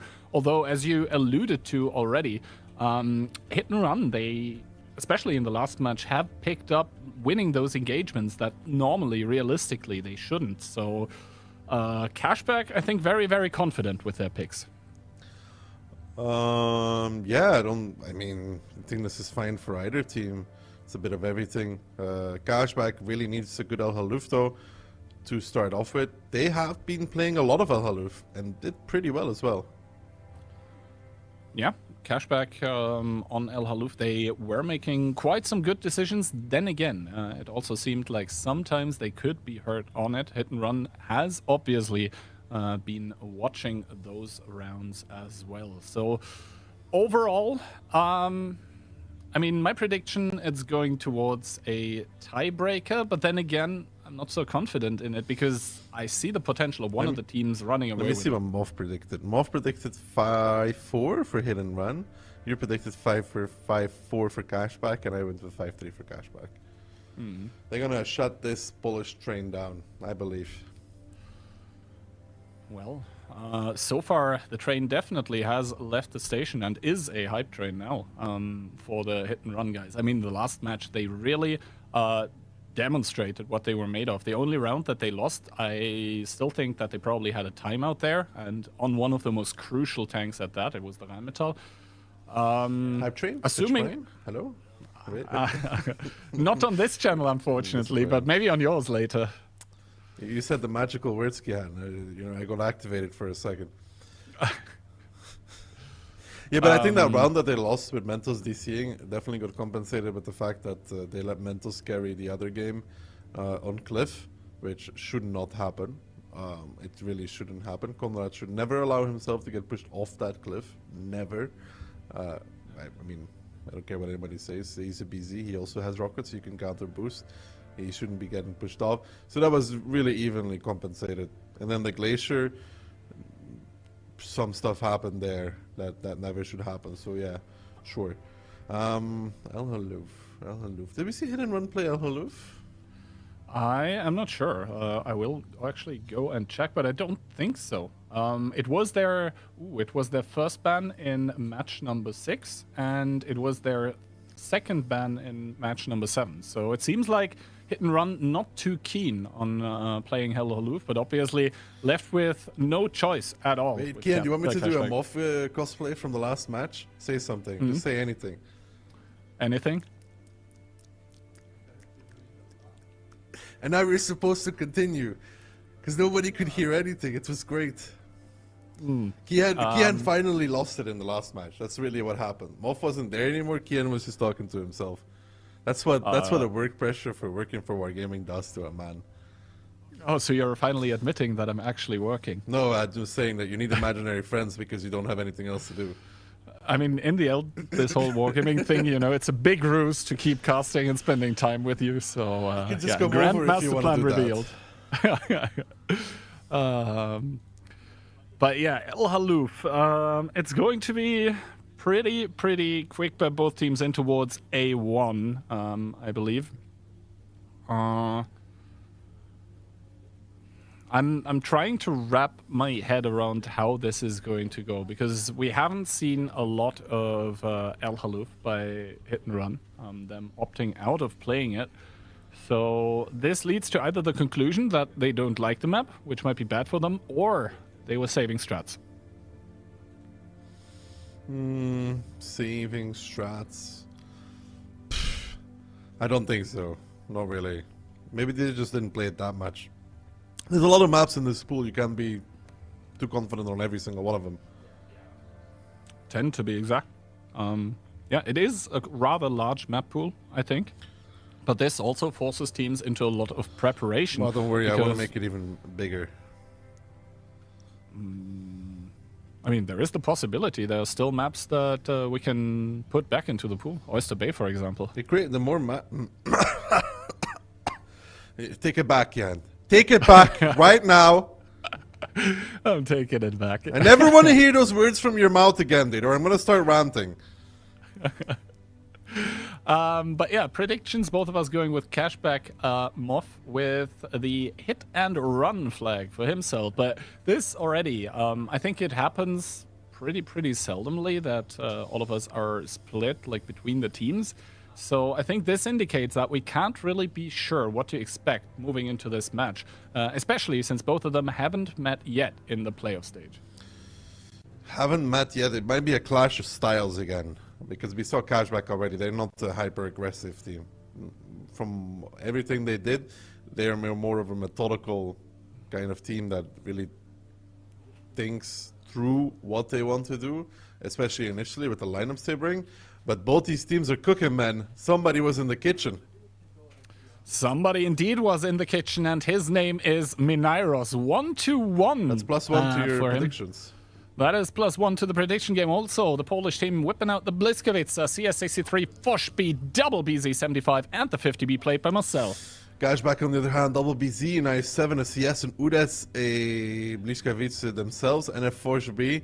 Of course, both the Udes and the 1-1 rocking the Inspire, but the 1-1 a lot less effective at these kind of hold-down plays because of the gun depression. It's playable, but it's annoying. I mean, for the 1-1, the motto is basically no depression equals happiness for that one. So he's probably going to be smiling at the enemy team. They will have to focus those tanks. Udes and 1-1 are going to be priority targets. Pretty low HP and an Inspire for the whole team. Now, Mentos is going to arrive first in the strike. This is going to push Arca in towards finding out what's happening, and he's probably not going to like what he sees. I think he even intuition towards HE. He takes one from Marcel, might take a second as well, but Marcel's overpeak. I don't know if it's worth it. The 1-1 is here very early, though. Must say that. Arca down towards 700 already. Squeezy now crossing over, takes 1.7. Counter rotations coming out from both teams, sending more tanks across. A big strike coming out. That's going to drop Arca towards the one-shot. 350 on 3 tanks, about 1k done there for the side of Hit and Run towards these Cashback tanks. They do have control of their own strike, though. being cashed back, so they can return the favor pretty effectively at any given point with a strike of their own. Now the big P coming out, but the strike is still here. They want to take up Aka, but Tisek crossing over. Drop towards the one shot immediately might not be the play that you want to see from Hit and Run in this moment in time. Squeezy and Hellman with a big strike coming out as well. Marcel now down towards 800. They have to make this play work. I don't think it was worth it for Tisek. The HP lead that they had now dropped out of position back towards Cashback's favor. They thought they could eliminate the corner fight here. They thought they could isolate the tanks by Cashback, but then with the No-U, especially the Udas and the Twilight in that BZ, were able to shoot in towards that boosting BZ, in towards the corner as well. They simply didn't have the potential to completely blow up a few tanks. Yes, they secured the tank advantage, but immediately lost it again. That Bliskavitsa from the back also putting in a good one. And now it is a stalemate. Who is going to get this strike here is going to be the next question. It's probably going to get used on Squeezy to put him on a one-shot as well. Also, 1-to-1 double ammo rack, so he's going to have at least 30 more seconds. Or, never mind, he was able to repair it now. Yeah, so it's a bit even again. The strike is being taken by Mentos. And that's CS63. How does it work when two people are around the cap at the same time and the strike resets?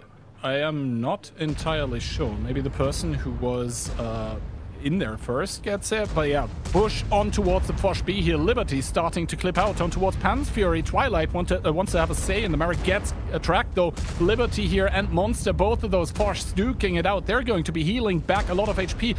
Liberty, two people not available in his Fosh. Yeah, that is just an even 5, and Monster is going to be pushing Liberty down, but in return, he's on the way down himself. Not probably what he wanted. Now the Bliskavitsa coming around the corner. Marcel, lucky to survive that even. With that 800 Alpha, could have picked him up immediately. Hellmind falling. The strike from the Hit and Run guys makes sure that Squeezy falls. Bliskavitsa picks up a kill though, but it's a 4v4. And now you're getting chased down by Little. And look at that little Polish city zoom. And you would be afraid of that too.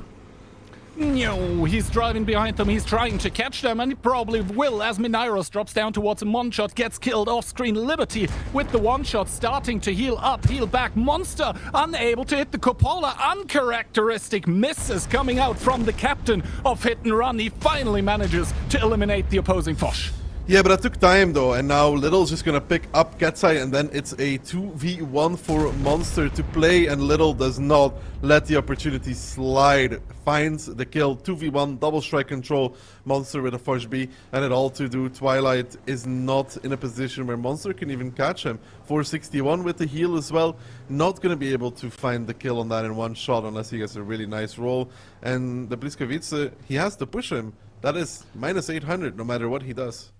Yeah, I mean, I think the Bliskavitsa are probably the perfect tank for the 1v1 against the Fosh B, because as soon as Monster starts clipping out, the Bliskavitsa is going to pop his ability. Yeah, he will. It will be a battle of autoloaders, essentially. Monster probably thinking about how he's going to approach this, but he doesn't really have much choice. I think he might wait for this to see the tingle of the second strike. If Little tries to take that one, then he will potentially re-push into it, because that would make sense. Then there's less angles to be spotted from. But I think Cashback realized that probably this isn't needed. The second strike, it's not something they need. Oh, the Bliskavitsa does find the Fosh here, and he puts the first shot in. Second one does not connect here, so 2 shells already used by Monster here. He does put a good third one in towards the lower plate, but obviously the Bliskavitsa, pew pew, and Monster bites the dust. Yeah, that thing reloads rather quickly when it's getting shot by a Fosh B. Hit and Run had everything in that match, man. The overcommitment there towards A1. I don't know, they lose a full BZ, they don't trade well for this at all. They did get the CS, but I think the thing that they didn't take into account when they actually started boosting over the BZ was that the Udas and the BZ, like towards the other strike, that they could actually shoot at the BZ as well as it was crossing. That was essentially the problem for them, that they weren't able to get him there and get one more shot out of them. One more shot would be huge from the BZ, because it would mean that the IS-7 would be dead. A little bit of a spoiler there already for the next one. Unbelievable. We're going to play Alhlif again. But yeah, Twilight having a good game, but mainly that Bliskavica. Yeah, Tisek only one shot that it was just not what you want to see at that moment in time. I mean, that's obviously not a player error. It was probably a call to Tisek to push across to establish crossfire, but I think they counted on him making it. They did count on him making it for sure, and you can see that Bliskavica, it was kind of comical to see it chasing after the two medium tanks, and the mediums not even wanting to engage with that TD at all. And yeah, then the Bliskavica turning autoloader against the Foch.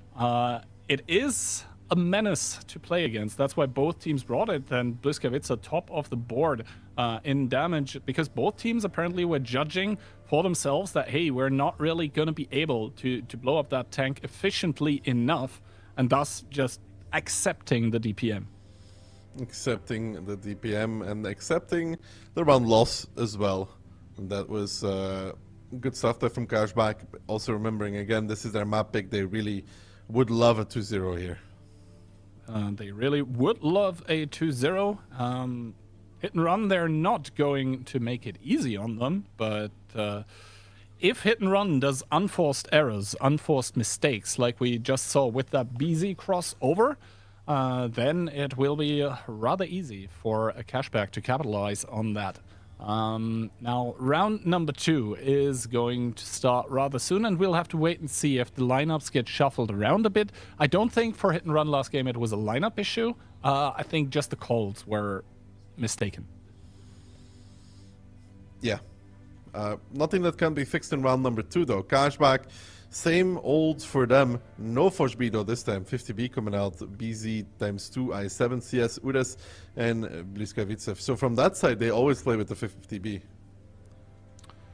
And basically Inspire tanks on only one team. Hit and Run, they had that 1-to-1 prepared, but it did switch over. So finally, Foch B coming out from Monster together with Bliskavica. That's going to be nice synergies. Both teams with that 50B, though. And now we'll have to wait and see if Aka had a good enough spawn to be there before the enemy CS. I mean, he should. He really should. There's not really competition. I also think that the CS from Hit and Run is just boosting the 277 by the looks of things. So Aka will 100% get there first. This also means informational advantage, because Aka might even start peeking here. Never mind, the tanks by Hit and Run already get spotted on the cross. Hellmine, Liberty, and Squeezy together with Twilight starting to make their way over as well. Minairos fancying himself a peek, does get a shot into Liberty, into that tall French autoloader.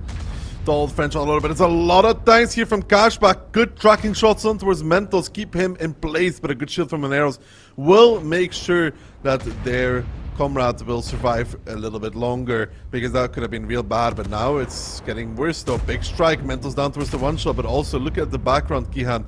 Little arriving in the Bliskavica, he's going to go for it. Ice is just trying to reset the strike, by the way. He doesn't care if he dies at this point. He's trying to stop Hit and Run from doing the nuke, and they're not going to get it. Instead, they're going to try to nuke the corner themselves. Mentos falling to Ice in the Udes, and that's great from Ice. Gets the strike away from Hit and Run, controls Monster, and for Cashback, it's beautiful on this corner if they can focus fire properly, denying the other strike, taking the engagement and making it work for them. Yeah, the Udes died, but he paid off his life exactly like he should.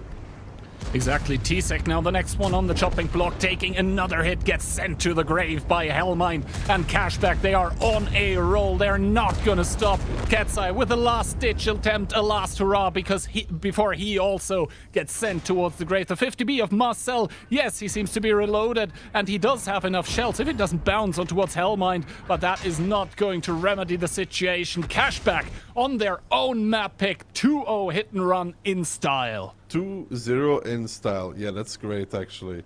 That is just really, really good. This round was very, very well done by them. Very well executed.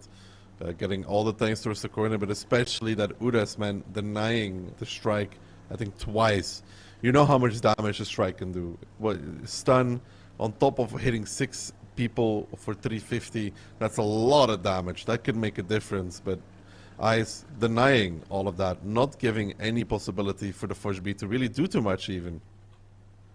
Exactly. Now, the information point of interest is going to reveal the whereabouts of Monster. Strikes do start coming in. Monster down towards 500. Wasn't even able to activate his ability, so he's not going to get any of that back. I believe he might be starting to do an RT cosplay here. An ID cosplay? Do it. That's a support ticket right there if he does it. Really? Oh, you know. SMH.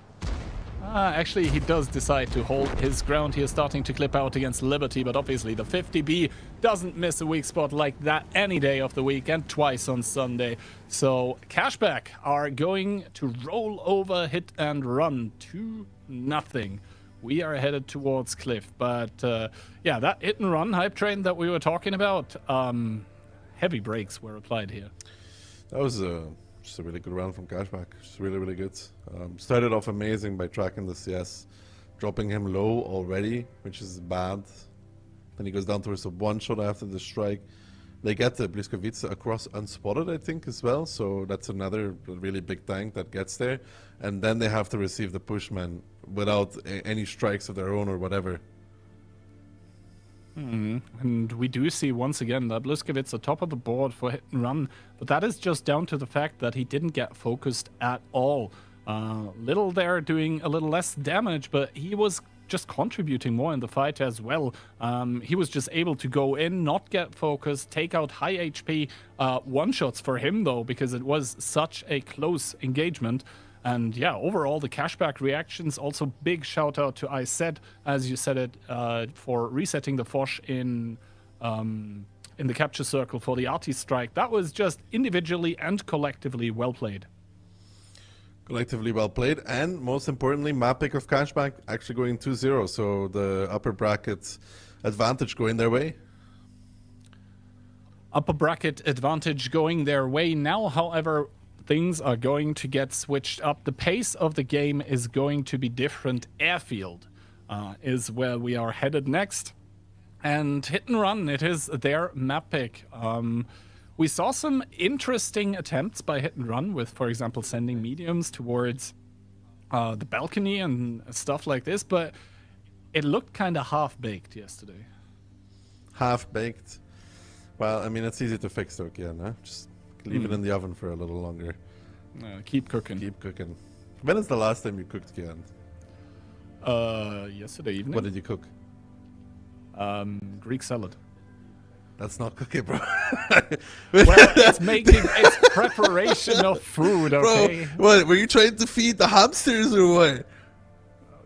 No, I actually like Greek salad. Yeah, okay, dude, lose my number, bro. Do you have it? Yeah, you probably did. Just lose it. Yeah, why are you eating the food that my food is eating, Kian? Huh?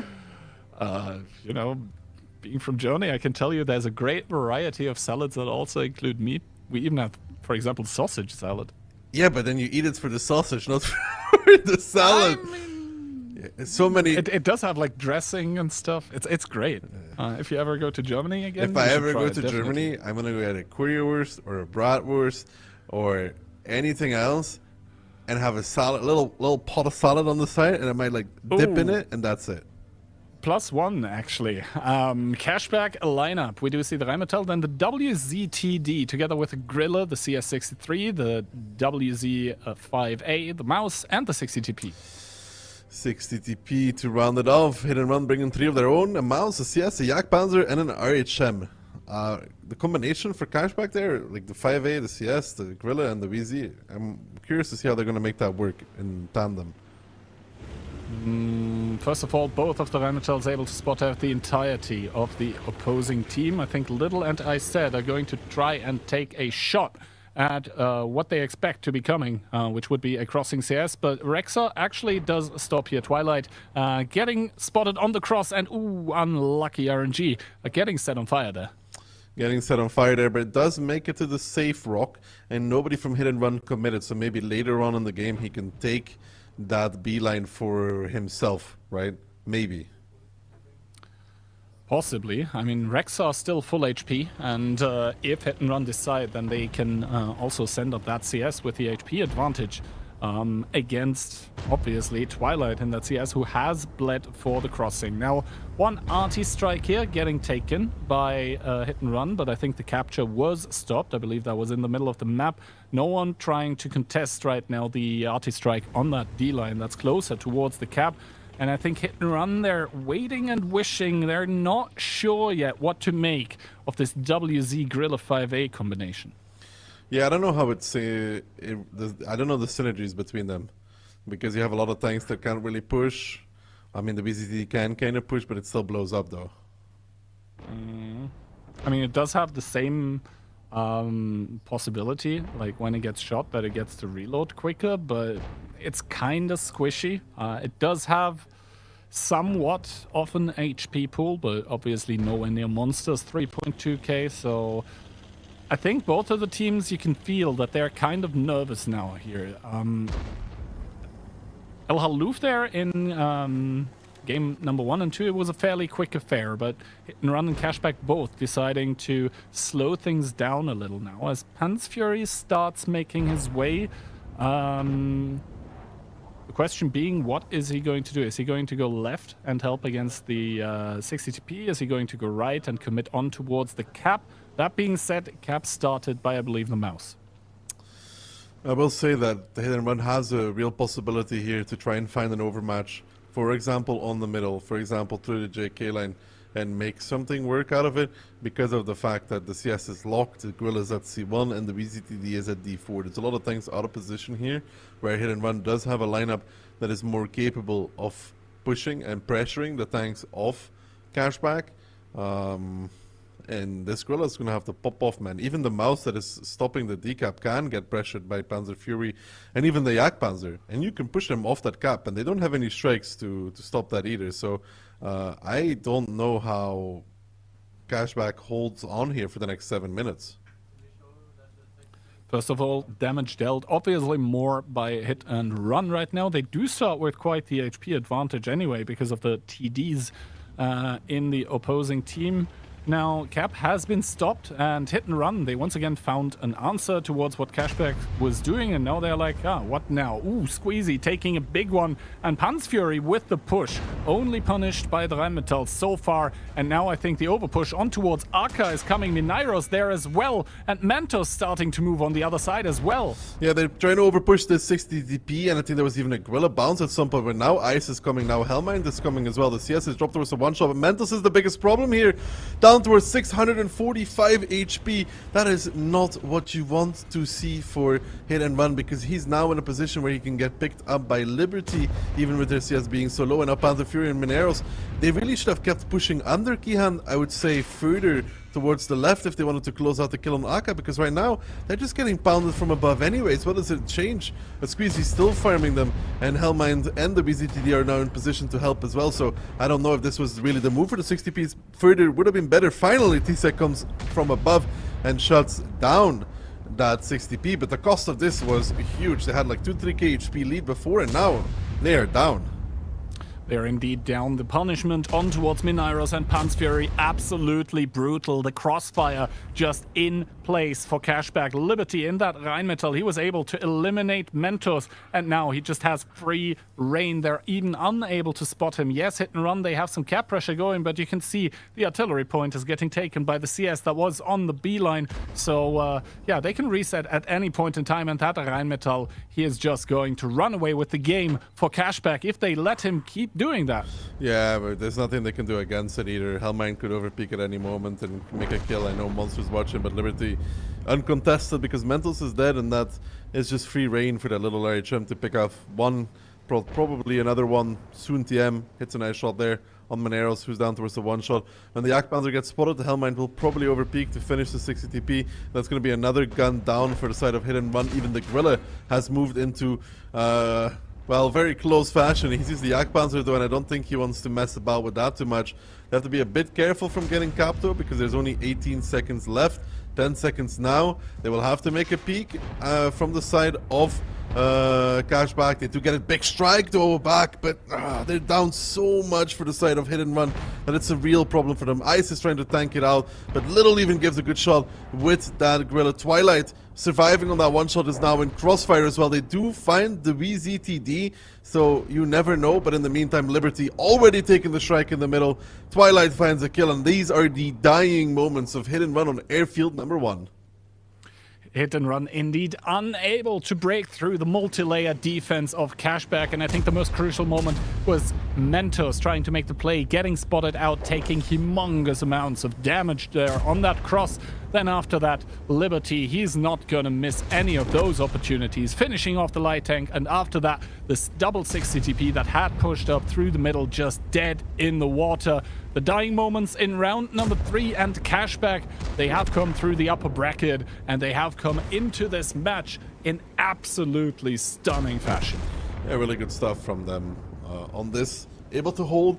I think the CCTPs indeed and just not go far enough to make sure that they can close out the kill on Aka easily, and Mentos has no business pushing the base that quick, I think. Like, sure, you take shots from the RHM, but... Right now, though, momentum definitely in Cashback's favor. Well, it's not looking good for hit and run, bro. It's really not looking good. It's looking real good for my payout, though. I mean, they did look very, very good in the lower bracket final there, but so far, hit and run, either something happened in between lower bracket final and finals here, and they're playing differently, or probably the more likely possibility, Cashback just right now playing on a different level. They're playing really well, Cashback. They're just really solid. And I think, unlike the other teams that Hit and Run played against, they're not losing rounds that they should win. Exactly, and that Gorilla, top of the scoreboard, Little, just having a bloody good time there in this airfield number 1. And the, I guess, weird combination, just completely working out for Cashback. Like, the setup looked kind of like a Frankenstein, but you know, with all those specialist tanks, if you find the perfect place to put them, and even more so if the opposing team just chooses to push into you, you can easily make it work. I think Aka in that middle also survived for far too long. It's because they didn't go far enough. They stopped having shots at some point. Aka, I think, even did like 3k damage, so that's 4 shots, and he did a kill, so just unable to remove that tank early enough. And now for hit and run, starting to look kinda grim here. No, Keyhand, no, that's untrue. Right now they're still fine according to your logic. Your logic 3-0 is not an issue. 4-0 is, but 3-0, everything's playable. Everything is indeed playable, but yeah, I think I should hold back with statements like this in the future if you will keep repeating them like this and hitting me again like this with them. Yeah, I'm holding everything against you because I remember. Anyways, hit and run, trying to fend off match point for Cashback with triple 60p, Mouse, CS, Yak Panzer, HM, no changes for them. And Cashback, on the other hand, huge changes in their lineup. They bring the Jagdpanzer themselves as well, together with Rheinmetall, 1 CS, 1 5A, 1 IS7, double 60 TP. So switching away from that Grilla WZTD combination, but Squeezy still gets to play that 5A. I mean, the tank, good gun depression, good DPM. The heat is absolutely amazing. I think it gets a 340 heat pen. And yeah, quite a good all-around tank. Although it does see only infrequent use. Now, starting-wise, Rexa and Twilight this time actually starting to commit in here. Mentos spotting out that CS. Rexa, same thing happened to him. God damn! Up and shut down. Twilight, get out of my game is probably what Hit and Run are screaming right now. That's some cash money for the side of Hit and Run. God damn, that was the... yeah. That's kind of W did this as well in the play, and I think where you send the 60Ps to do D3, and they just make it on time to give a shot, and a shot is all they needed. One shot, one opportunity, and they make it work here. The team of Hit and Run now have complete priority of the over the northern part of the map because they have the CS sitting in the rocks, whereas the CS for Cashback is nowhere to be found anymore. T-Sec is going to take the strike. Cashback obviously reorienting towards the southern part of the map, taking a strike themselves, but that was a convincing start by Hit and Run, and they needed that. Well, the biggest issue here for Hit and Run is that... sorry, not for Hit and Run. The biggest issue for Cashback is that they're down a tank and they have to make some plays. They don't have a choice. And now the base capture starts as well. So Hit and Run with unrelenting pressure here in this airfield game number 2. And I guess we now finally saw why they wanted to play at 30 seconds on the cap. I believe resets should be available though with the strike for now. And Aka, I think, might need to be careful here, starting to get pressured by the double 60 of T-Sec and Pan's Fury. Good shot by Aka though. Yeah, the strike coming out, hitting both of them. The biggest issue for Aka is that Rexer is coming on his side. He's not really going to be able to do too much once that CS starts free peeking. Squeezy in the 5A needs to 1v1 a 60p. It's not the fight of your life either in the 5A because you have to hit every single shot you fire to even have a chance. T-Sec here now obviously trying to trade blow for blow with the higher alpha that he has. Pan's Fury being pushed off once again, and now Little getting pulled from their own spawn.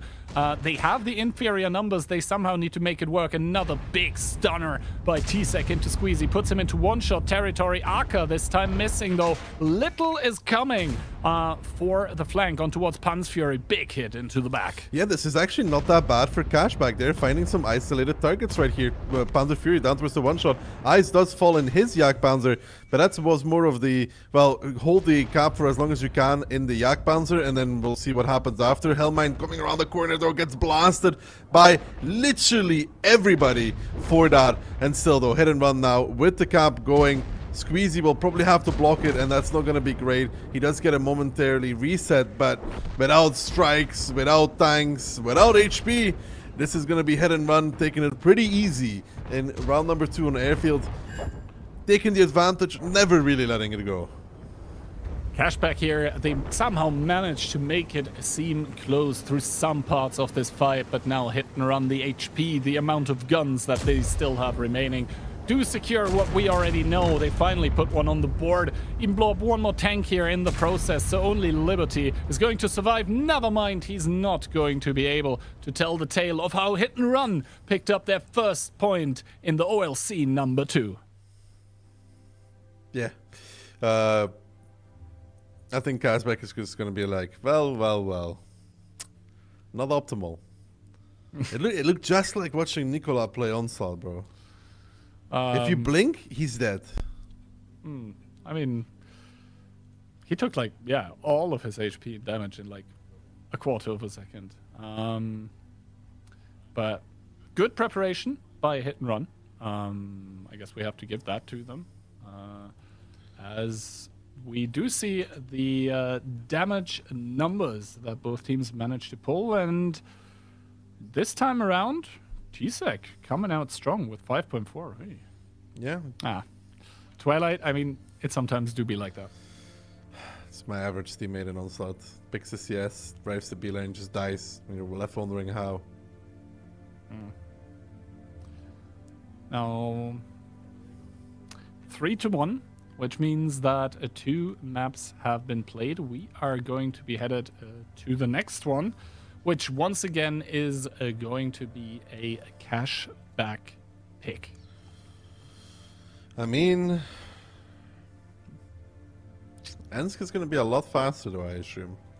I'm kind of curious how it's going to go. They picked it, so they have faith in it. There was still a lot of maps left at that point, right? Because, you know, with 10 maps, there was still a lot of maps left that they could pick from, and they went for Ensk. They had a good showing on it against Mafia, right? You know what's the funny thing, if I'm thinking back? Cashback beat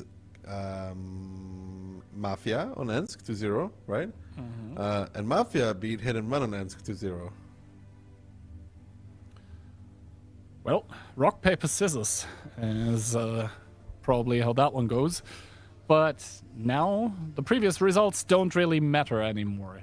Cashback, they're looking once again for that match point to put themselves onto it and hit and run.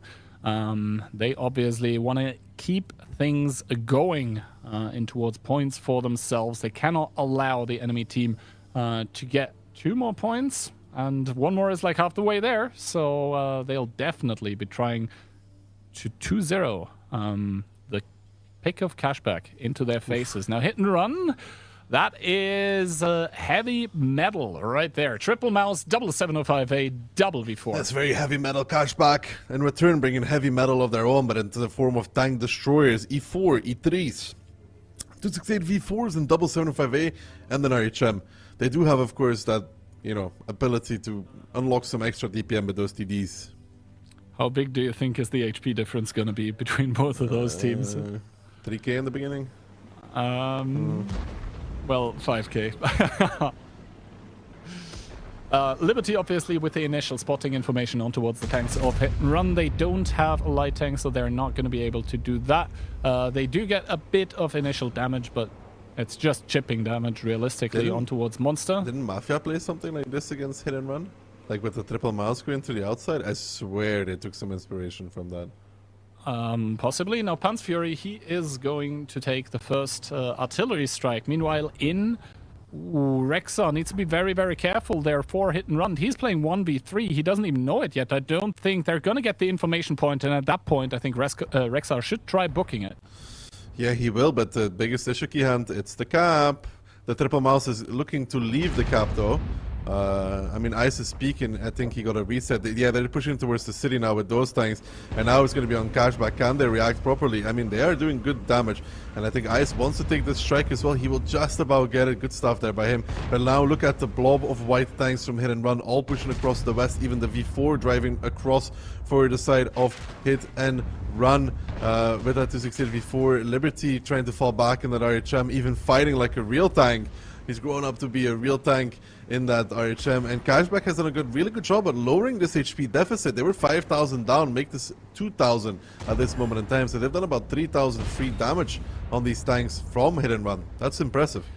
Yeah, those slow immobile mouses there, not really able to get the jump on towards the tanks of Cashback here. Now the mouse is, I think, turning around, but what are they turning into? It's going to be an E3 and an E4. Meanwhile, Twilight, though, getting found here on the rails, takes another big one to the back, but that's only going to help him regarding getting back the shots, as Monster taking his time to aim. Good stuff, but that is going to mean that Twilight will be able to pull another number on towards Pan's Fury and Squeezy killing Mentos. Yeah, and Squeezy is going to be retreating at this moment in time. A good crossfire from Cashback in the city removes that first 268 V4 from the side of hit and run, but still trailing in HP is Cashback. The guns are up though. They've killed 3. They've only lost 1. Squeezy running from the field as well. Monero's on fire, but it doesn't matter. The shot from Little to shut him down, and these mouses are really struggling against these TDs to have a good game. The Ignite from Hellmint as well coming out, but I think there was a fire extinguisher available, and look at it now, hit and run. They're about even on HP, but all they have left is the 705A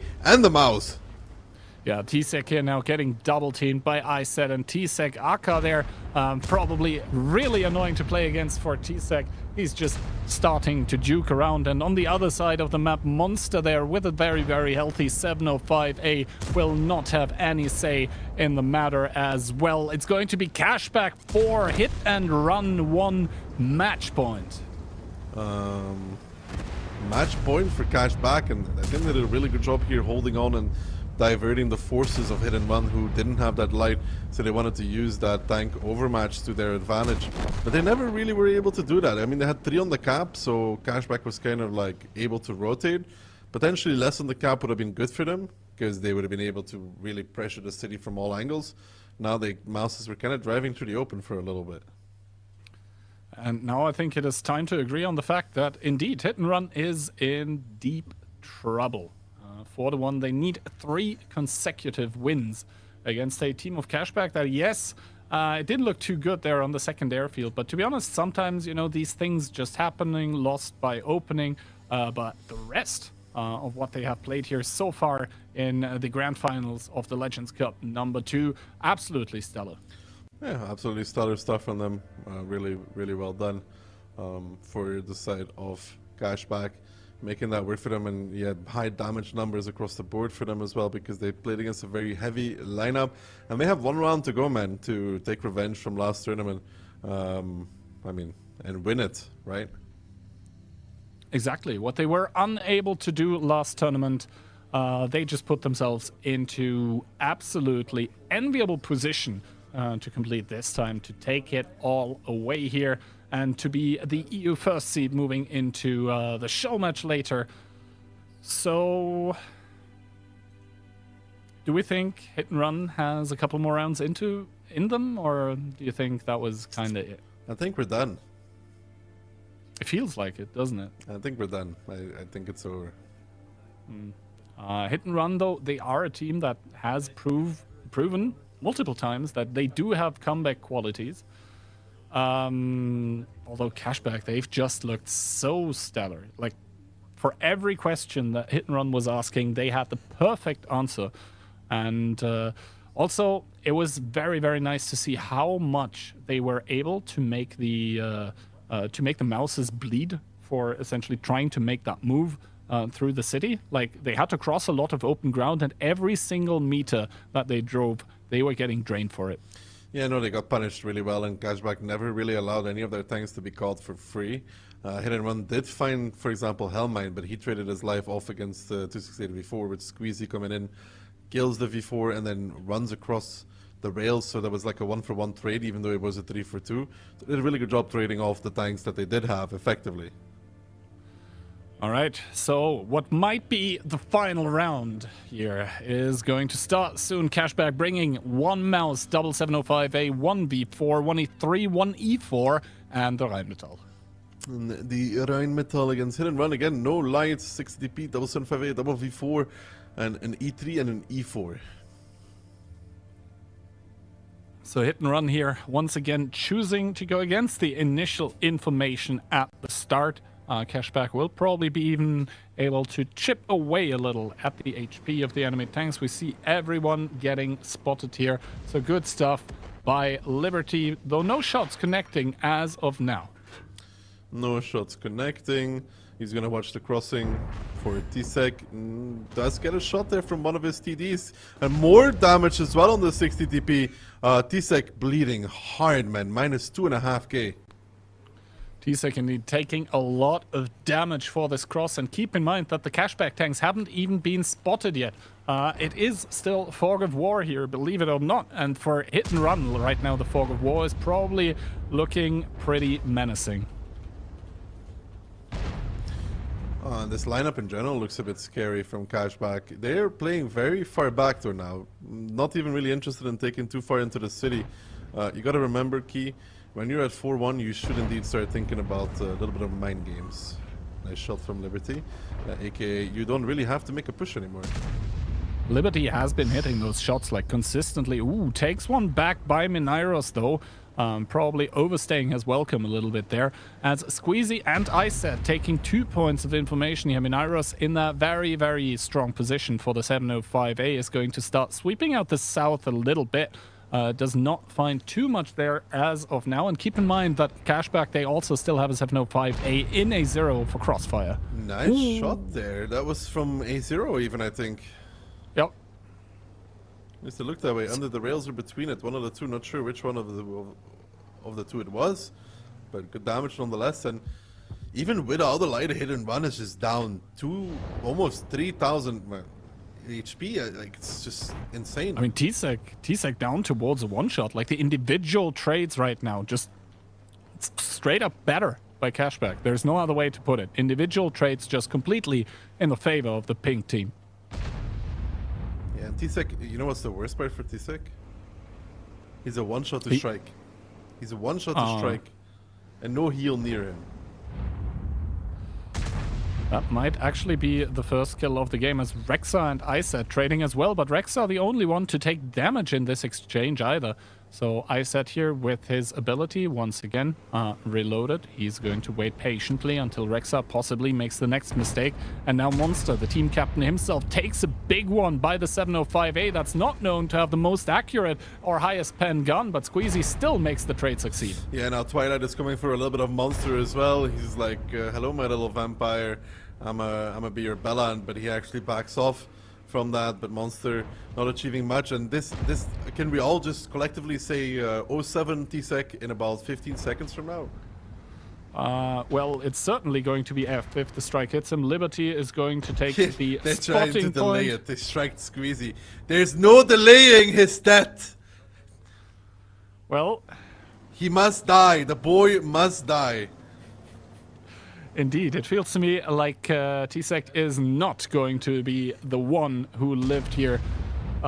He's not going to pull a Harry Potter. As Aka starting to get pushed by Pansfury and Mentos, they recognize they're with the back against the wall. F in chat for T-Sec here, as he's the first one to fall to the grave for his team. This is just domination from Cashback at this point. Yeah, Aka is getting pressured, but he's going to trade off his life as best as he can. They're still up in HP. They're finding another V4 in the southern side. G3, G4 on the screen there. There's another isolated tank for the side of Hit and Run, because they're down one tank already, and they're using 2 to kill A0, which means that there's overmatches everywhere else on the map to be found for Cashback. And yeah, the 705A is going to die, but it takes so long to achieve this that by the time he will die, all of these hit and run tanks will be surrounded. And now Monster does give a big shot on towards Liberty, and Twilight is on fire, so maybe let's not speak too soon, because 1-2 combination, Aka down, Twilight down, hit and run is holding on. Hit and Run holding on. Are they holding strong is the question. Monster, the next one, ripe for the picking, down towards 77. Liberty, an absolute stellar performance by him as well to pick it up. And now Iset and Coyote starting to push on towards the E4 of Cat's Eye here. The first shot connecting the mouse as well, trying to put him in towards one-shot territory. Obviously, the E4 now with the reload booster. Iset is in one-shot territory as well. Cat's Eye starting to aim, does get the kill. Yeah, and now he gets a reload reduction from Squeezy. That's not ideal, because Coyote was gonna two-shot him anyways, and now he doesn't do one more shot, but it's a 3v3, and Hit and Run ends up at more HP. I think Cashback potentially a little bit of nerves there, or thinking that, hey guys, we won. It's over, but it wasn't. Yeah, maybe they all spoke and celebrated too soon, as Pansfury taking another shot, unable to retaliate on towards Squeezy, who gets safe behind the rubble here. Coyote also starting to drive in, takes a big one, 651. The strike is available for that little Rheinmetall that's still pestering them from the back. But yeah, Minairo's two-shot. Mentos coming in with 1300. That's surely to be the round for Hit and Run now. A good strike though from the boys from Cashback. Mineros does find a shot, but that's a one. Sorry, Mentos finds a shot, but Mineros falls to Liberty in the meantime. Squeezy, if he can make a shot here against Mentos, will drop him very low, potentially for the RHM to kill him. One shot now left on Mentos. Can Liberty find it before that 260v4 turns? That ability makes him turn so quickly. He has to hit the cupola. Liberty does not choke these moments, and what was looking good again, but the fire on Liberty, does he burn to that though? No, it doesn't seem like that. He will survive, and Fury with it all to do, and he cannot do it, as Cashback somehow turned that back around. And that all started with a bounce from Mineros on that 705A. Liberty in that Rheinmetall, the little tank who can, and the little tank who lived as well. Absolute clutch moments coming out from the Rheinmetall player of Cashback, putting themselves, securing themselves the tournament victory. Congratulations, but my god, the kind of plays that Liberty was doing that last round, absolutely crazy. I thought Cashback had it, and then Hit and Run had it, but then Mineros fluffs the most important shot of the round. If they kill that 705A quicker, I think it was Squeezy. If he doesn't bounce, he dies. Mineros doesn't die, he probably doesn't die either. Yep, a cascade of unfortunate events unfolding here for the team of Hit and Run that have proven that they are a force to be reckoned with in Onslaught tournaments, but in the end were absolutely no match for Cashback. who have been playing absolutely out of their mind in this grand final here, completely sweeping Hit and Run 5-1 out of the competition. Yeah, what a match. What a match indeed. Good stuff from Cashback, man. Really showing some progression from last tournament. Not choking anywhere. Winning throughout the upper bracket, deservedly so. Dominating at every point of the tournament. The funny thing is that their closest match they had was against Storm, their very first match. But Hit and Run, not good enough. Hit and Run, definitely not good enough in this last match here that we did see. However, once again, I think we can head over to the announcements that are going to be the next tournament streams moving forward, just to plant those in your mind already. It's going to be the Clan Showdown on the 22nd and 23rd of June, and obviously also the Onslaught Independence Day show match on July the 7th, in between Europe's and America's best. 2 teams from either server are going to represent their region there. And yeah, other than that, I think the thing to remind you of is that you can boost the prize pool for the Onslaught Legends series later this year. So if you liked what you see, and if you want to support more of that content, or if you simply find the style amazing as I do, then definitely consider helping it out. 100% of the proceedings go towards the prize pool. That being said, another look at our Twitch drops for today. We'll be raiding Ducky after, just so you can keep claiming if you haven't gotten them yet. I think we just passed the 4-hour mark of the stream. But yeah, all of that being said and done, Ducky, thank you very, very much once again for an absolutely crazy, especially last match that we did. And as is customary, last words go to you. Well, I think it was a great tournament, but I'm mainly looking forward to see if next time around I want to see an international team in the finals, actually, Key. That would be my dream here. We've seen the Ukrainians and the Polish dominance. It's time for Frugo to unrough his diamond and finally take it home with an international team. That's kind of what I'm hoping for. I hope you guys enjoyed the tournament, though. If you want to watch the NA tournament later, I will be streaming that as well. Potentially I'll lose, potentially I'll win, but we'll all be good friends at the end of that anyways. But yeah, thanks again for watching. I hope to see you guys very soon, and have a wonderful night.